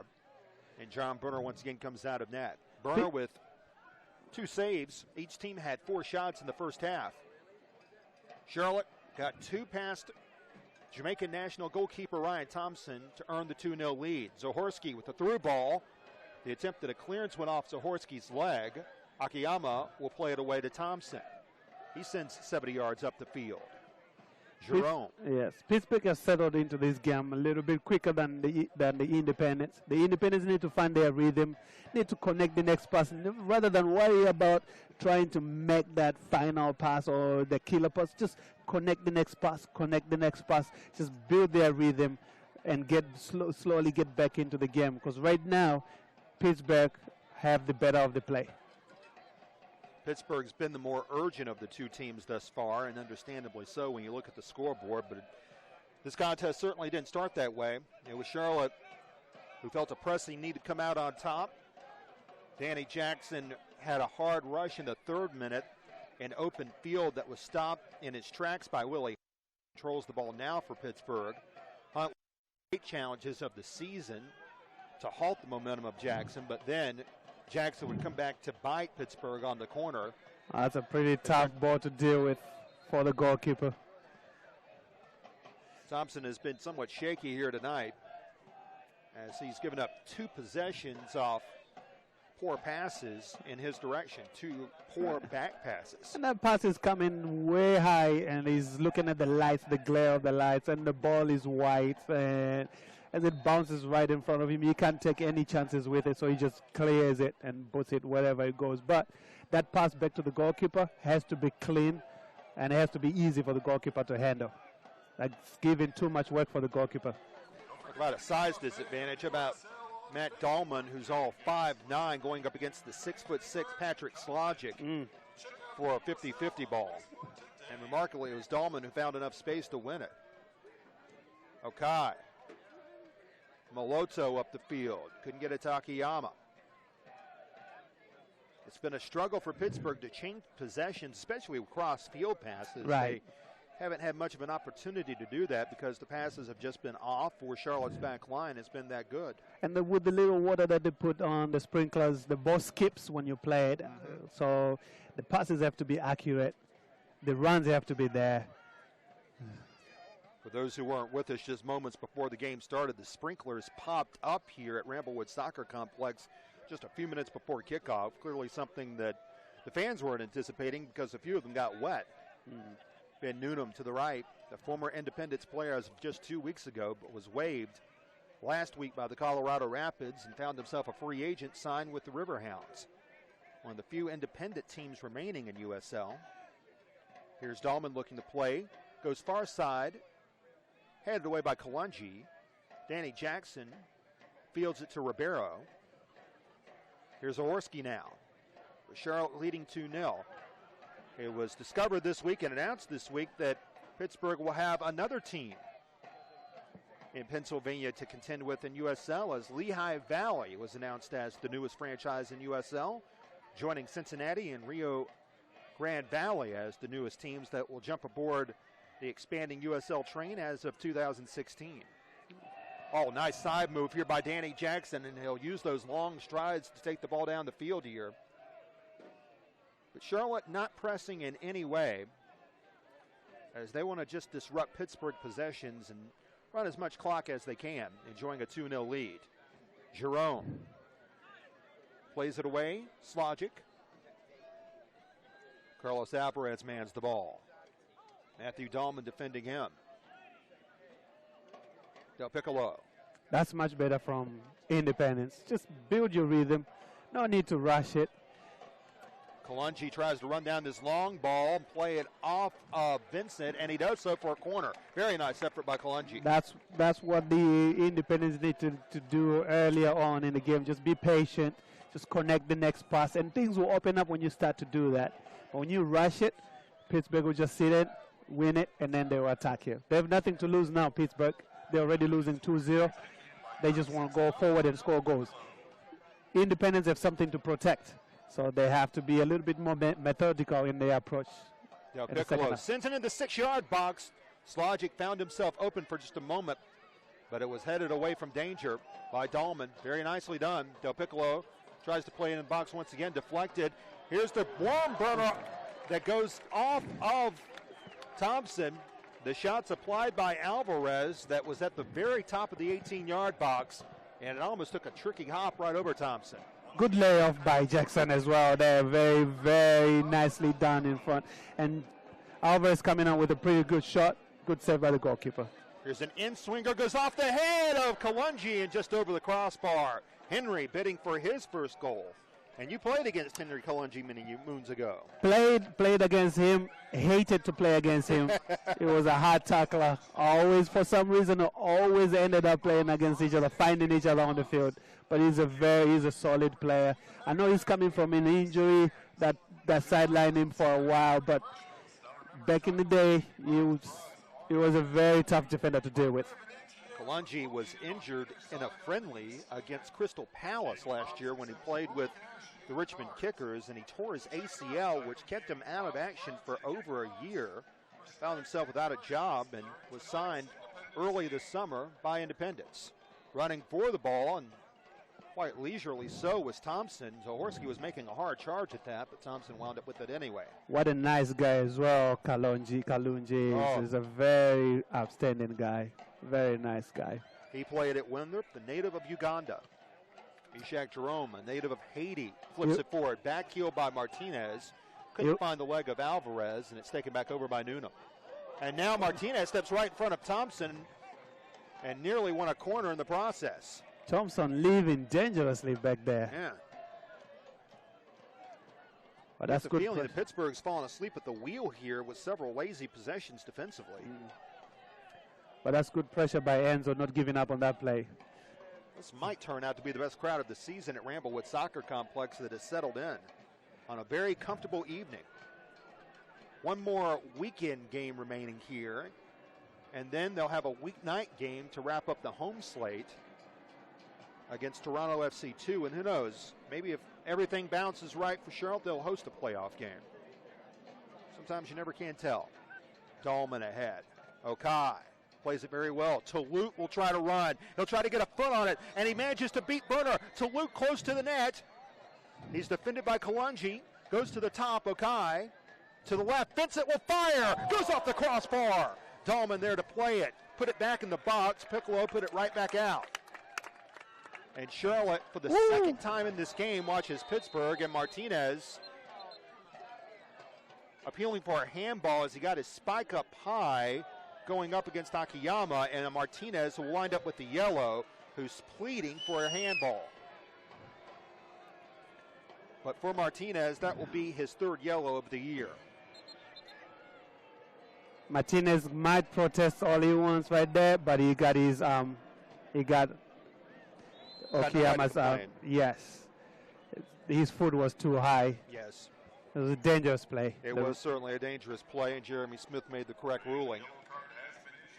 So that's the second caution of the night for Independence. Dahlman, and it's going to be a handball called here against Slogic as Dahlman tried to play it forward. So the Riverhounds getting a free kick now from roughly 30 yards away in the 62nd minute, with Charlotte leading 2-0. Goals in the 5th minute from Danny Jackson and the 38th from Enzo Martinez. Boy, Enzo Martinez is still pleading his case to Jeremy Smith. He has a lot to say, Enzo Martinez, doesn't he? Charlotte is hopeful that they'll be able to regain the services of Jorge Herrera for the Canadian road trip that starts on Wednesday against FC Montreal. Jorge was out running tonight across the field, not at full speed, but at good speed. Danny Earls triggers the corner, headed away first by Duckett and then sent away by Kalungi to the far end. Oh, it's in these games that you need when your team is leading 2-0, you're playing for a playoff spot, and you need a cooler head on the field and to calm everything down for your team. Going back to that shot that Vincent had, that's the sort of opportunity you don't want to give Vincent on top of the of the box, because Vincent will take that shot. He's got impeccable technique, and the crossbar again saves Charlotte.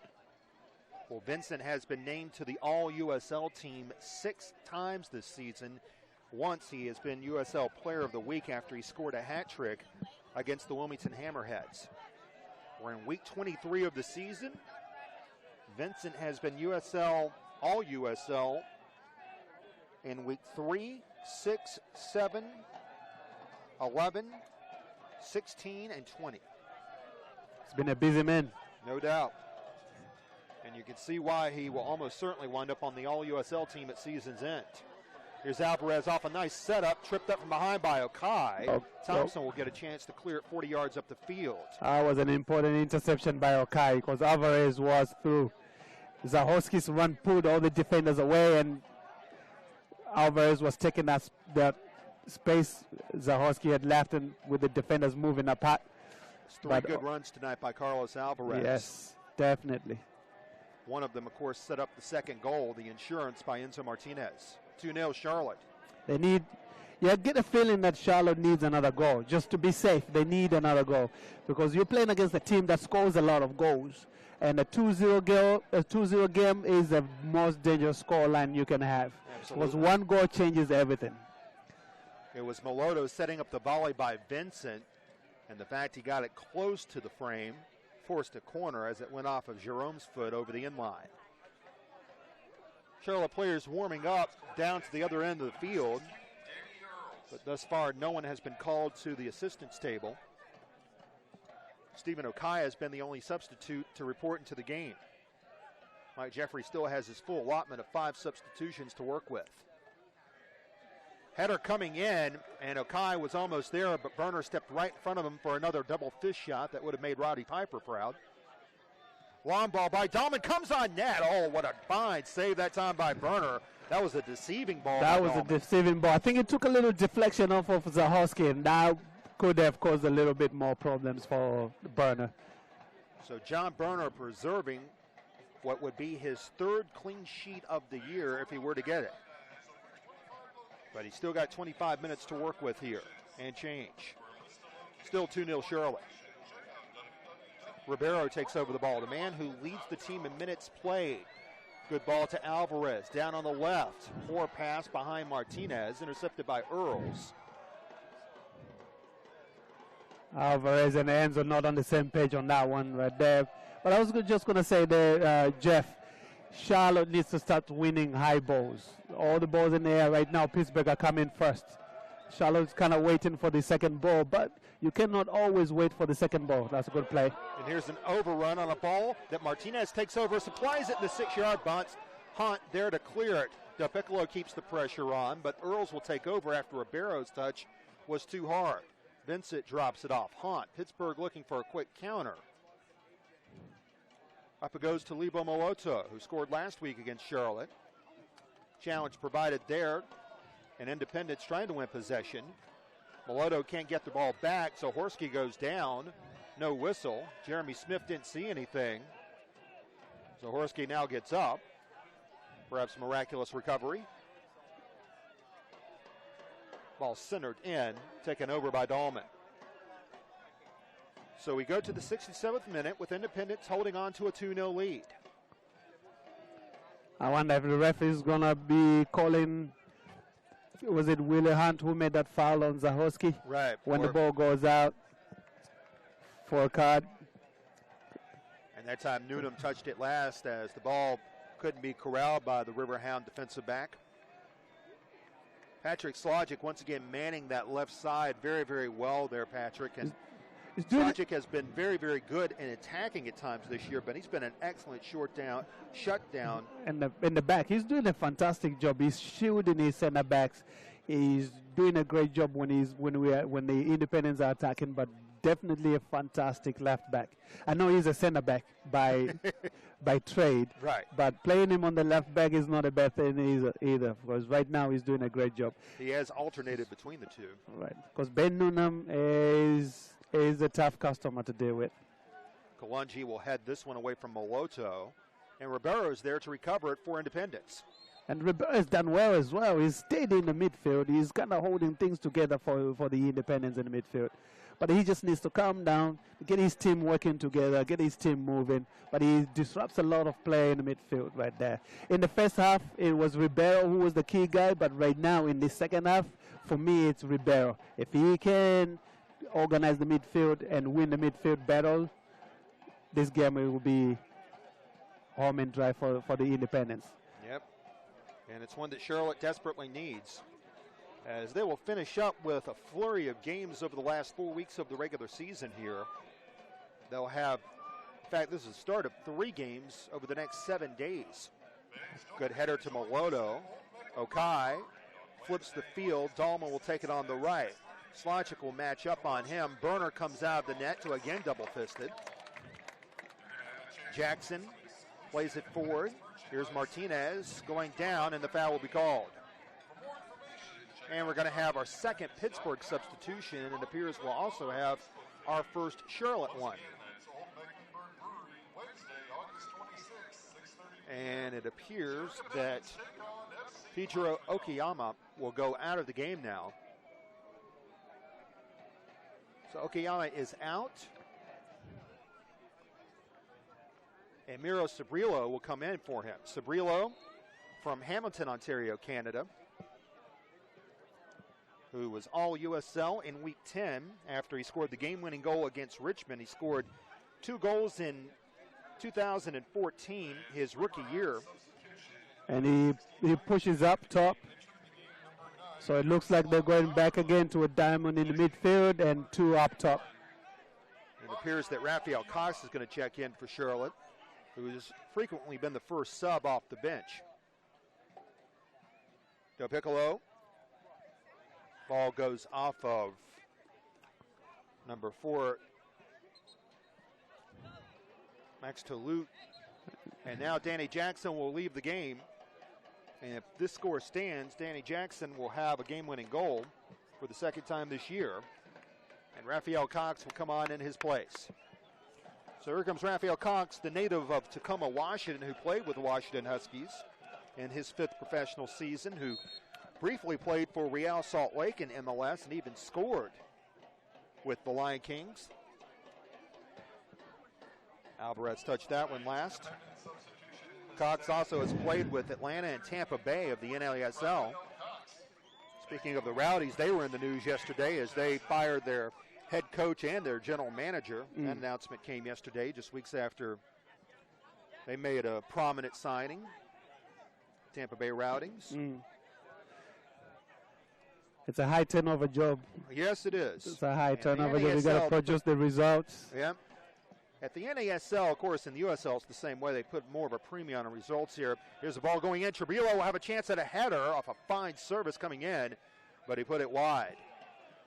Trebillo has a big body, and even though he doesn't match the 6'6" frame of Patrick Slogic, he is 6 feet tall, and it looks like he can man up against Slogic a little bit more.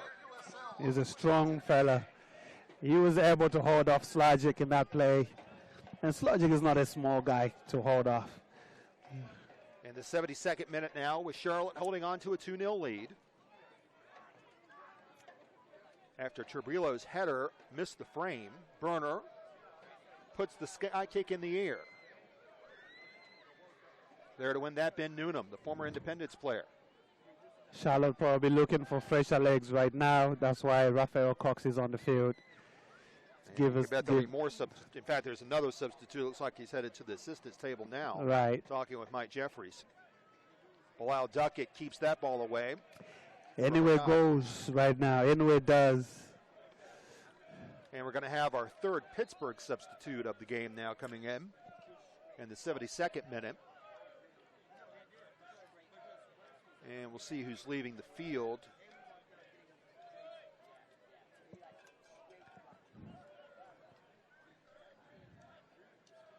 as we try to catch that player's number. It is ball coming in. That is Boris Zivanovic coming in, number 18, reporting into the contest, and he's going to replace Max Touloute. Max Touloute comes out. So Touloute is out, and Boris Zivanovic comes in. And that free kick goes wide, and again, Burner will have a goal kick. So that's the third Pittsburgh substitution, and we're going to have our second Charlotte substitution, it appears. And it appears this will be Michael Bustamante, the former New York Red Bull, reporting to the assistants table. Noonan looks for the cross ahead for Maloto.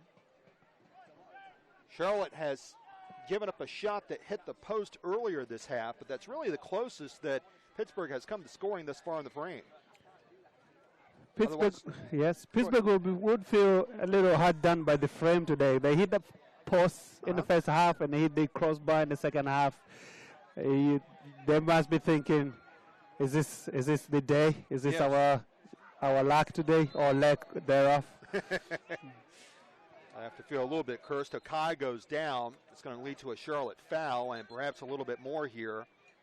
Paulo Del Piccolo being called for by Jeremy Smith. Paulo has to be holding his breath just a little bit here because if Smith pulls for his card, that means that Paulo will sit out Wednesday's game against FC Montreal, but this is not going to be a booking. And Thomas Zahorski now will leave the game. And it's going to be Ryan Finley coming on, the man who scored the equalizer last week, the leading goal scorer on this Independence team, who oddly enough has been relegated to substitution duties. Finley on the year has put in a team leading 5 goals, but this is his 17th appearance. He made 11 starts. The vast majority of those came in the first half of the season. So Zahorski out, Finley is in. And Finley sizes up a long ball that went over his head. Okai. Charlotte still with 3 substitutions. Pittsburgh down to 2. Noonan puts the cross in. Getting up for it, Trebrillo. And it went off his knee and out of bounds. And once again, Charlotte's center crew defensively doing a good job. Ribeiro moving back to help out the center backs, Jerome and Duckett. Right. And Raphael Cox coming in to help Zahorski in the back. Slogic. Yep. Raphael started this season as a fullback, usually out on the wing, and that kept Patrick Slogic as a center back, but that changed as the season went on. Alvarez, as we're in the 76th minute. No scoring thus far in the second half. Independence scored in the 5th minute off a goal from Danny Jackson, who headed in a corner set up by Enzo Martinez. And Enzo would score insurance of his own in the 38th minute. Ribeiro puts the ball forward. Cox will run up to it. Enters the box in a 1v1 against Dahlman. Put it on net. But Thompson was there to swipe it. The service just needed to be a little bit better. The run was there. The intention was there, but the service just needed to be a little bit better. Got too close to the goalkeeper. It was an easy pick for Ryan Thompson. Cox was bidding for his first assist of the season. Vincent takes it back the other way. And Zivanovic has the header. His shot go off the head of Duckett. That ball was going way wide until it hit Duckett. I was somewhat fortunate there for the Riverhounds, as Zivanovic put one on net. So Rob Vincent will come on to put in this corner as Pittsburgh mounts a desperate effort to get its opener here. Here's Vincent. Puts in an in-swinger. That's sent out by Kalungi. Okai comes on, goes off the hand of Earls. Offside. Goes uncalled until now. I was surprised the official didn't see that because Jeremy Smith was looking right at Danny Earls. That ball clearly went off his arm and ultimately will lead to a Charlotte free kick. So Charlotte playing its final home game here for a couple of weeks. They'll return here on Labor Day weekend to face the Wilmington Hammerheads in the Southern Derby. And right now, Charlotte is tied with Charleston for the lead in the Southern Derby. And they still have 2 games to play in the Derby this year. They'll play Wilmington here at home, and they will play the regular season finale against Charleston on September 19th. That could decide the Cup, in fact. Liba Moloto. He's a tricky player. Tough to keep up with. Zavanovic looks for Dahlman, gets it to him.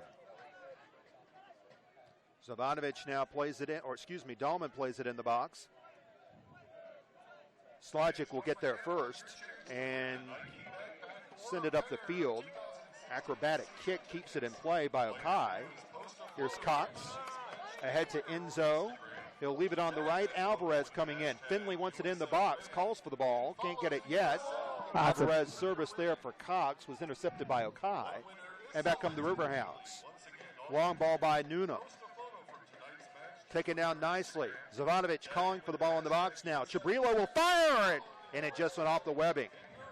That was a poor ball by Alvarez that resulted in a breakaway for Pittsburgh. But having played under Coach Mark Stephens, he loves that ball.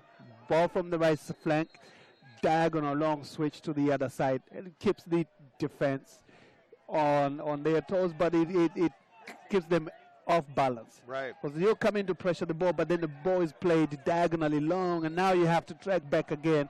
With a better finish there, Pittsburgh could be talking about something different. Loves the flip ends of the field there. Yes. Here's Alvarez. Perhaps he'll do better this time. Sets it up nicely. Finley had his shot deflected. Yeoman's work done once again by Willie Hunt. How many potential goals has he discounted tonight? He has done a superb job of shutting down any potential. Finley would want that chance back and see if he can do something different with it. I think he had his eyes already on the goal, but that little poke from the back disrupted him. Instead, we go into the 80th minute now. There's that diagonal ball I was talking about. Yep. And then a cross comes through. It was Vincent to Noonan. Noonan will check in. Header put down by Jerome, cleared up by Slogic. Danny Earls takes back over in the 80th minute. And Vincent with a through ball to no one. The Independents are getting stretched right now in the midfield. The battle for this game is going to be won or lost in the midfield for the Independents. They look a little bit overrun right now in the midfield. If they can sort it out, maybe bring in fresh legs to help out, that would help in central midfield. Because right now, they're losing the central midfield, which is giving Pittsburgh an upper hand in the attack. And perhaps sensing what you just talked about there, Patrick, Carlos Alvarez is going out of the game.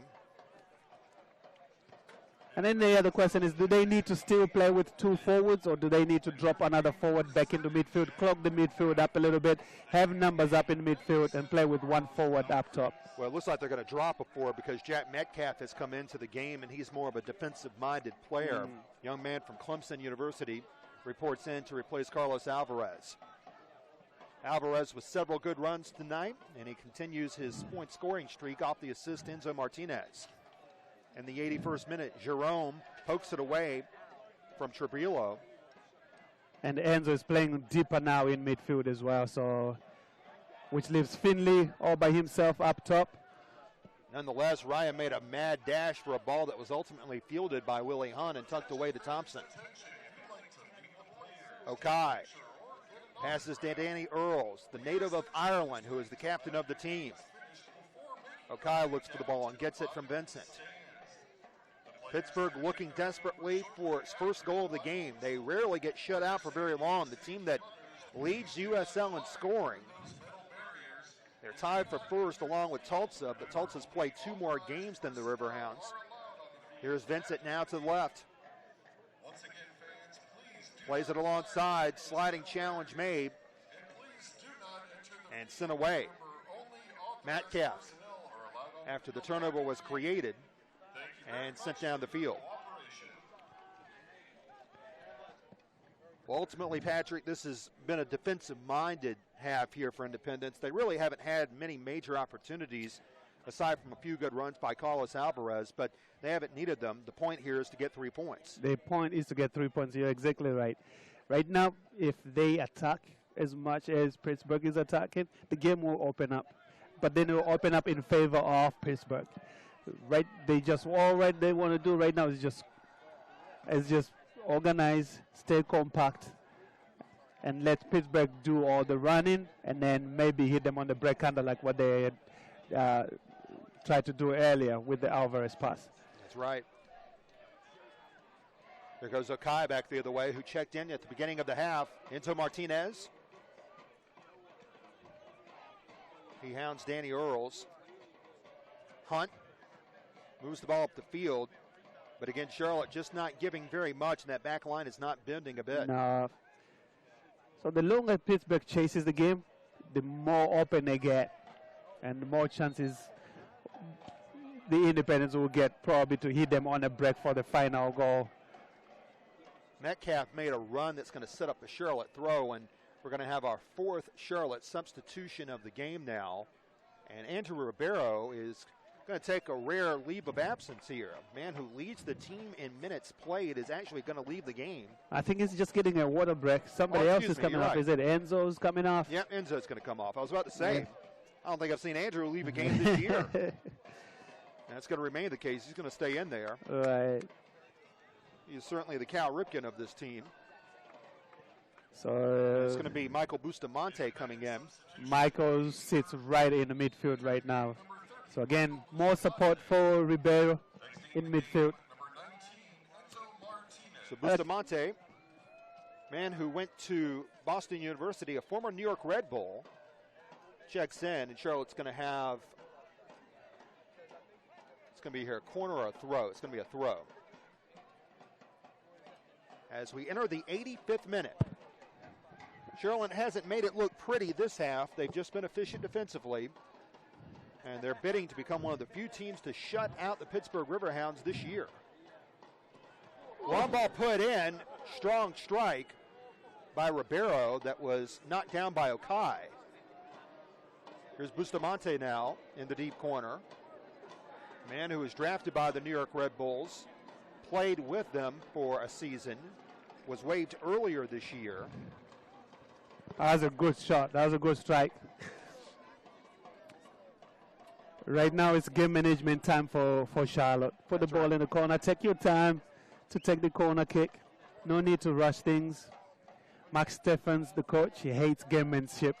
So he's probably not quite happy right now with the way the pace of the game is going when it comes to taking the set paces. But the Independents are looking for the 3 points.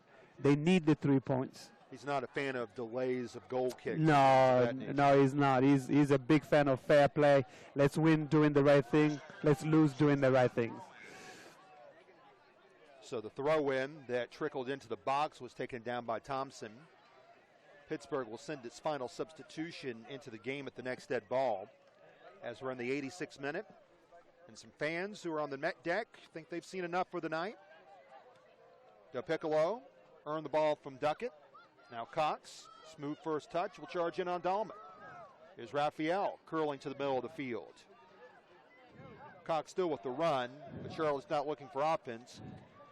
They're looking to be patient. Yeah, just keep the ball. There's no need. I got like 5 minutes left in this game. Just keep the ball. Burger goes down to the deep right. With that long kick, Pittsburgh bidding for a foul. And look out, Vincent winds up in a shoving match with Metcalf at the other end of the field. And referee Jeremy Smith has to come over to separate those two. And Vincent is going to be given a yellow. We don't want to see that. No. And now Metcalf shoved Vincent once again after that booking was issued. I'd be surprised if Metcalf doesn't wind up in the book after that. Regardless, since the whistle did sound there, that's going to allow for the final Pittsburgh substitution to come in.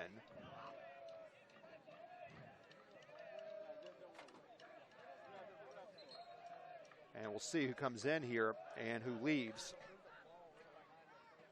As Pittsburgh looks for a last burst of offense here to get something on the board. Looks like the number 20 is going to come out. That's Dahlman.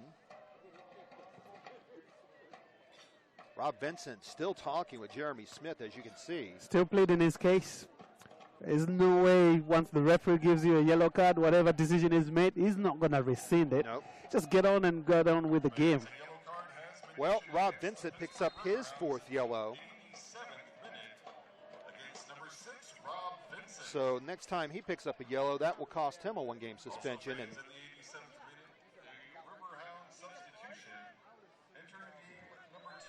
so Amara Suma has checked in to replace Dahlman. Foul called on the other end against Independence. In the 88th minute here, Charlotte scored both of its goals in the first half, one from Danny Jackson, the other from Enzo Martinez. Pittsburgh has hit the post twice. The first time came from Max Toulouse in the 6th minute. Both goals brilliantly taken. That's I have right. to say, deliveries were fantastic. The finishes were great.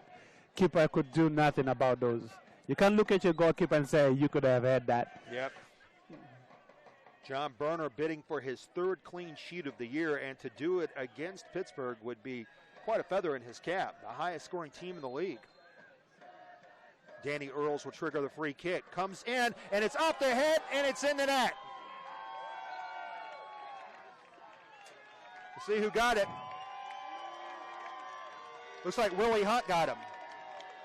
Willie Hunt got that one off the assist from Danny Earls.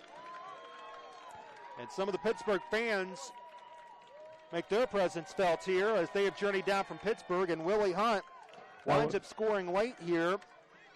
His first goal of the year. The native of Greenville, South Carolina, grew up just a few miles from here. That was a dangerous ball played in. But again, the Independence needs to stop giving away fouls, easy fouls on top of the box or right in the second half in the dangerous area. If you're going to foul now in this game, maybe foul in the final third where the service is not going to be as dangerous. That was a fantastic service in the box. But then again, everyone has a right to go for that ball. Keeper, forwards, defenders had the right to go for that goal. So Independence cannot complain for not protecting their goalkeeper in that one. Well, that service you talked about, Patrick, was from the captain, Danny Earls. Good ball here by Cox. And now off the line, Thompson gets beaten to the ball by Finley. Thompson has to race back to the line now. Charlotte bidding for a goal instead of trying to ride out the final minute.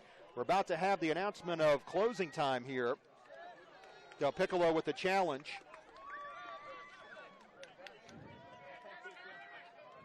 As Pittsburgh does indeed score, chip ahead, Finley collects the ball from Bustamante. Ryan charges down, leaves it for Bustamante, but Thompson will get there first.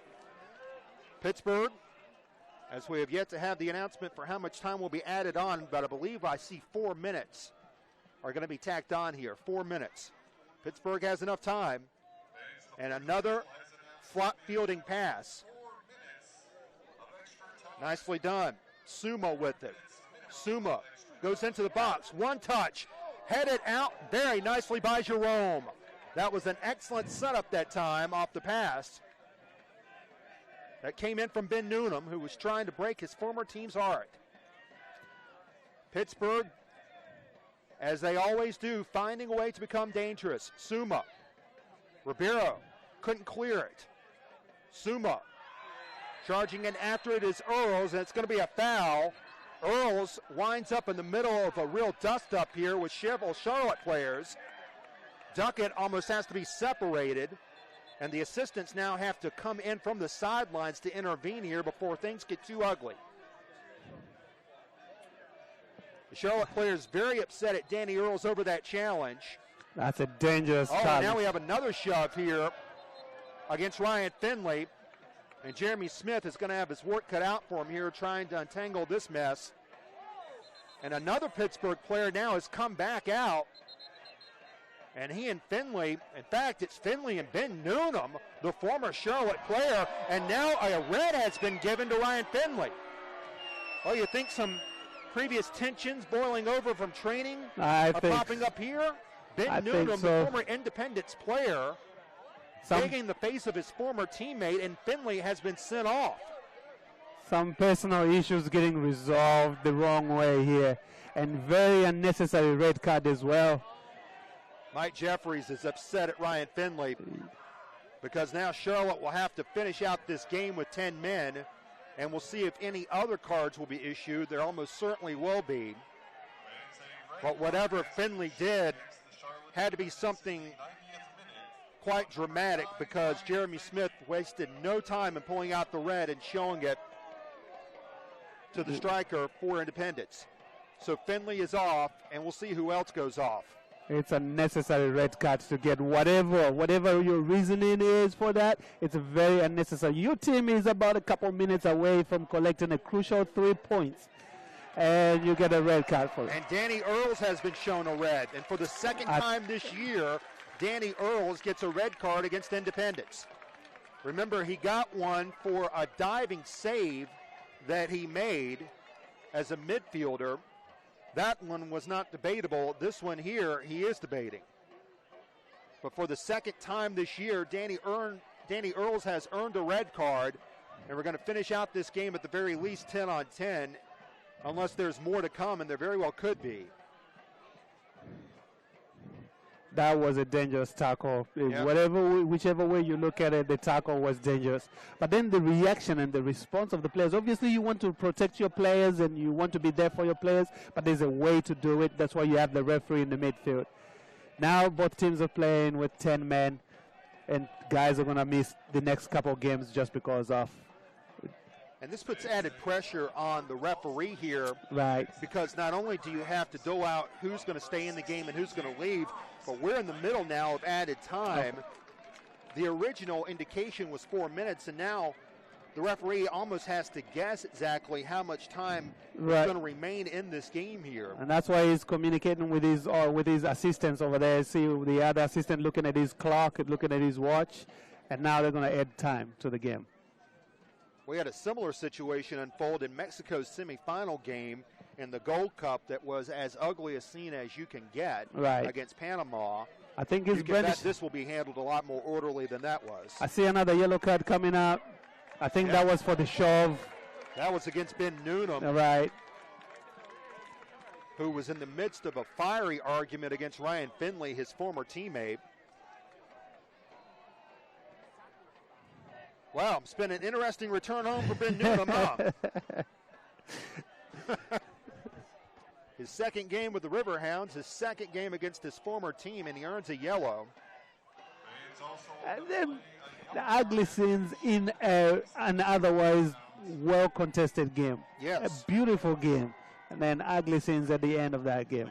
Didn't have very many fouls in the first half. No, the ref didn't have much to do until the last 4 minutes of the game. That's Actually, the last 2 minutes of the regular game. That's right.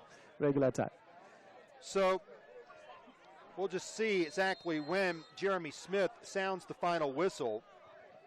Willie Hunt upset about where the free kick is taking place. He feels like that Charlotte should be fielding the ball about 20 yards further back than they are. Ball will be kicked out. Poor service that time. A rare tactical error from Meshach Jerome. And the Riverhounds will have another chance at this. The mindset for Independence here is just kill whatever time is left, even if you aren't sure how long exactly that is. Hunt, who scored his first of the year just moments ago for the breakthrough goal for the Riverhounds. Now they look for a late equalizer. Ball put in by Noonan. Burner is there to bring it down. Huge, huge play there. That is. By the veteran Charlotte goalkeeper. The man who is on loan from Colorado Rapids. He was announced before the season on a season-long loan. Long ball ahead. Anthony Arena. Bustamante. Okai plays it forward. I keep coming back, Jeff, to the fact that Jorge Herrera is not on the field. That's right. Certain situations that we've experienced in these last, that's a good tackle. Oh, what a play by Slogic there. That was the play of a veteran. And now, Jeremy Smith, just as Pittsburgh was getting ready for a throw, a foul has been called against Lebo Moloto. That wasn't a smart play. Right. Now, back to my point, I'm talking to some of the Independence players. They look at Jorge as a leader, as the the father or whatever you want to. So if he's on the field, he's going to be able to control his teammates, and their responses to certain situations will be different. And that really is what makes this what will be a 7-game undefeated streak all the more remarkable, is the fact that Charlotte has managed to win or tie its last 7 without their team leader. Mm-hmm. Jerome plays up the field. Cox was running on. Remember, both sides now playing with 10 men after Danny Earls was sent off for Pittsburgh and Ryan Finley was sent off for Charlotte. Bustamante can't catch that ball. Vincent will trigger it in. I think the referees are still trying to figure out how much more at the time. Metcalf couldn't win the ball back. Chibrillo works his way up the field. Plays the cross ahead. Big header out by Slogic. Vincent is there at midfield. Noonan takes over on the right. He'll look for a cross. Goes far post. Headed out very nicely by Bilal Duckett. Vincent still there. Puts it in, but it sails well wide. And we'll see what happens after John Brunner sends away this goal kick, what Jeremy Smith will do. And if he sounds his final whistle, it will be 3 very important points in the column for Charlotte Independence. It's got to be any time now. It's got to be any time. There's still some hostilities being exchanged out there. Burner plays it to the right. He's going to send it straight out of play. Zabanovic. Okai. Noonan. Mike Jeffries pleading for the final whistle. Chibrillo heads it on. Hunt on the overlap. Plays away Duckett. Cleared out. Huge play by Meshach Jerome. That is, because that ball could have gone anywhere. I don't think the keeper had a good view of it coming through. And there is the final whistle. A huge, huge victory for Charlotte Independence as they win and manage to hold on to defeat the Pittsburgh Riverhounds 2-1. Pittsburgh certainly did its part to make it interesting after Willie Hunt scored off a free kick by Danny Earls. And then the hostilities at the very end of the game. Made for an exciting end of the game, though. The first half was very eventful. The Charlotte Independence started off very, very on top, on fire. Jackson making runs, looking dangerous, got that goal in. And once they got the second goal in, the Independence just kind of set back a little bit. Second half, they came back. They decided they were going to just defend and see how the game goes. And then the ugly scenes at the end there. Oh, no question. It was ugly, but Charlotte gets 3 points, and with this, Charlotte is over 500. They are now 7-6-8 on the season, and they have 29 points. And that now puts them 2 points behind Harrisburg. Harrisburg playing even as we speak, as the kids invade the field here. They're going to line up and meet the players. I think the players might need some time to cool off. They might need some, after all we just saw. But they invade the field, and certainly for Pittsburgh, it's a disappointing loss. But now there is all the more to play for over the next few games here for Independence here, as they will play over the next few weeks as they'll take off on their trip to Canada starting on Wednesday. And Charlotte will not have Ryan Finley for the game against FC Montreal. But regardless, Charlotte grabs the victory. And take a look now at some of the scores from around the league. But the beauty of the game, Jeff, is you get all those hostilities in the game, you get all that fracas and then the noise that goes on in the game. But then at the end of the game, players are shaking hands. Whatever happens on the field stays on the field, is the old saying. Well, Patrick, we also now see that Rochester has defeated Harrisburg City 4-0 the final tonight. So with that, Harrisburg City still at 31 points. They are 2 games in front of Charlotte for 7th place. However, Charlotte does have a game at hand. They will play that game against FC Montreal coming up this Wednesday, and after that, it will be Toronto. But this was a huge one here tonight for Independence as they grab the victory. Other games going on tonight, Montreal and Wilmington play to a scoreless tie over at Legion Field, and Richmond has defeated St. Louis FC 2-0. So that means that Charlotte is officially in 8th place in the Eastern Conference. And we mentioned earlier that Portland won over the Tulsa Roughnecks 2-0. Charlotte has done themselves a massive favor in this. They've given themselves something to fight for in the next few games. No question about that. Well, Patrick, it's always an honor to see you once again here. Thank you very much, my friend. My pleasure being here. It's always fun. And we want to thank also everyone associated with the broadcast tonight, as our director, Mark Rowland, also Caitlin Jones, Cody Vick, and Ben Price, our cameramen. Thank you all, and camerawoman, I should say. Thank you all very much. Charlotte gets a goal from Danny Jackson that turns out to be the first goal tonight. The game winner goes to Enzo Martinez off an assist from Carlos Alvarez, and for Enzo, that will be his first game winner of the year. And Charlotte desperately needed that one that came in the 38th minute, because Indepedence grabs 3 big points, and they are within 3 points of the final playoff spot in the Eastern Conference after beating the Pittsburgh Riverhounds tonight 2-1. For Patrick Daka, I'm Jeff Hamlin. Good night.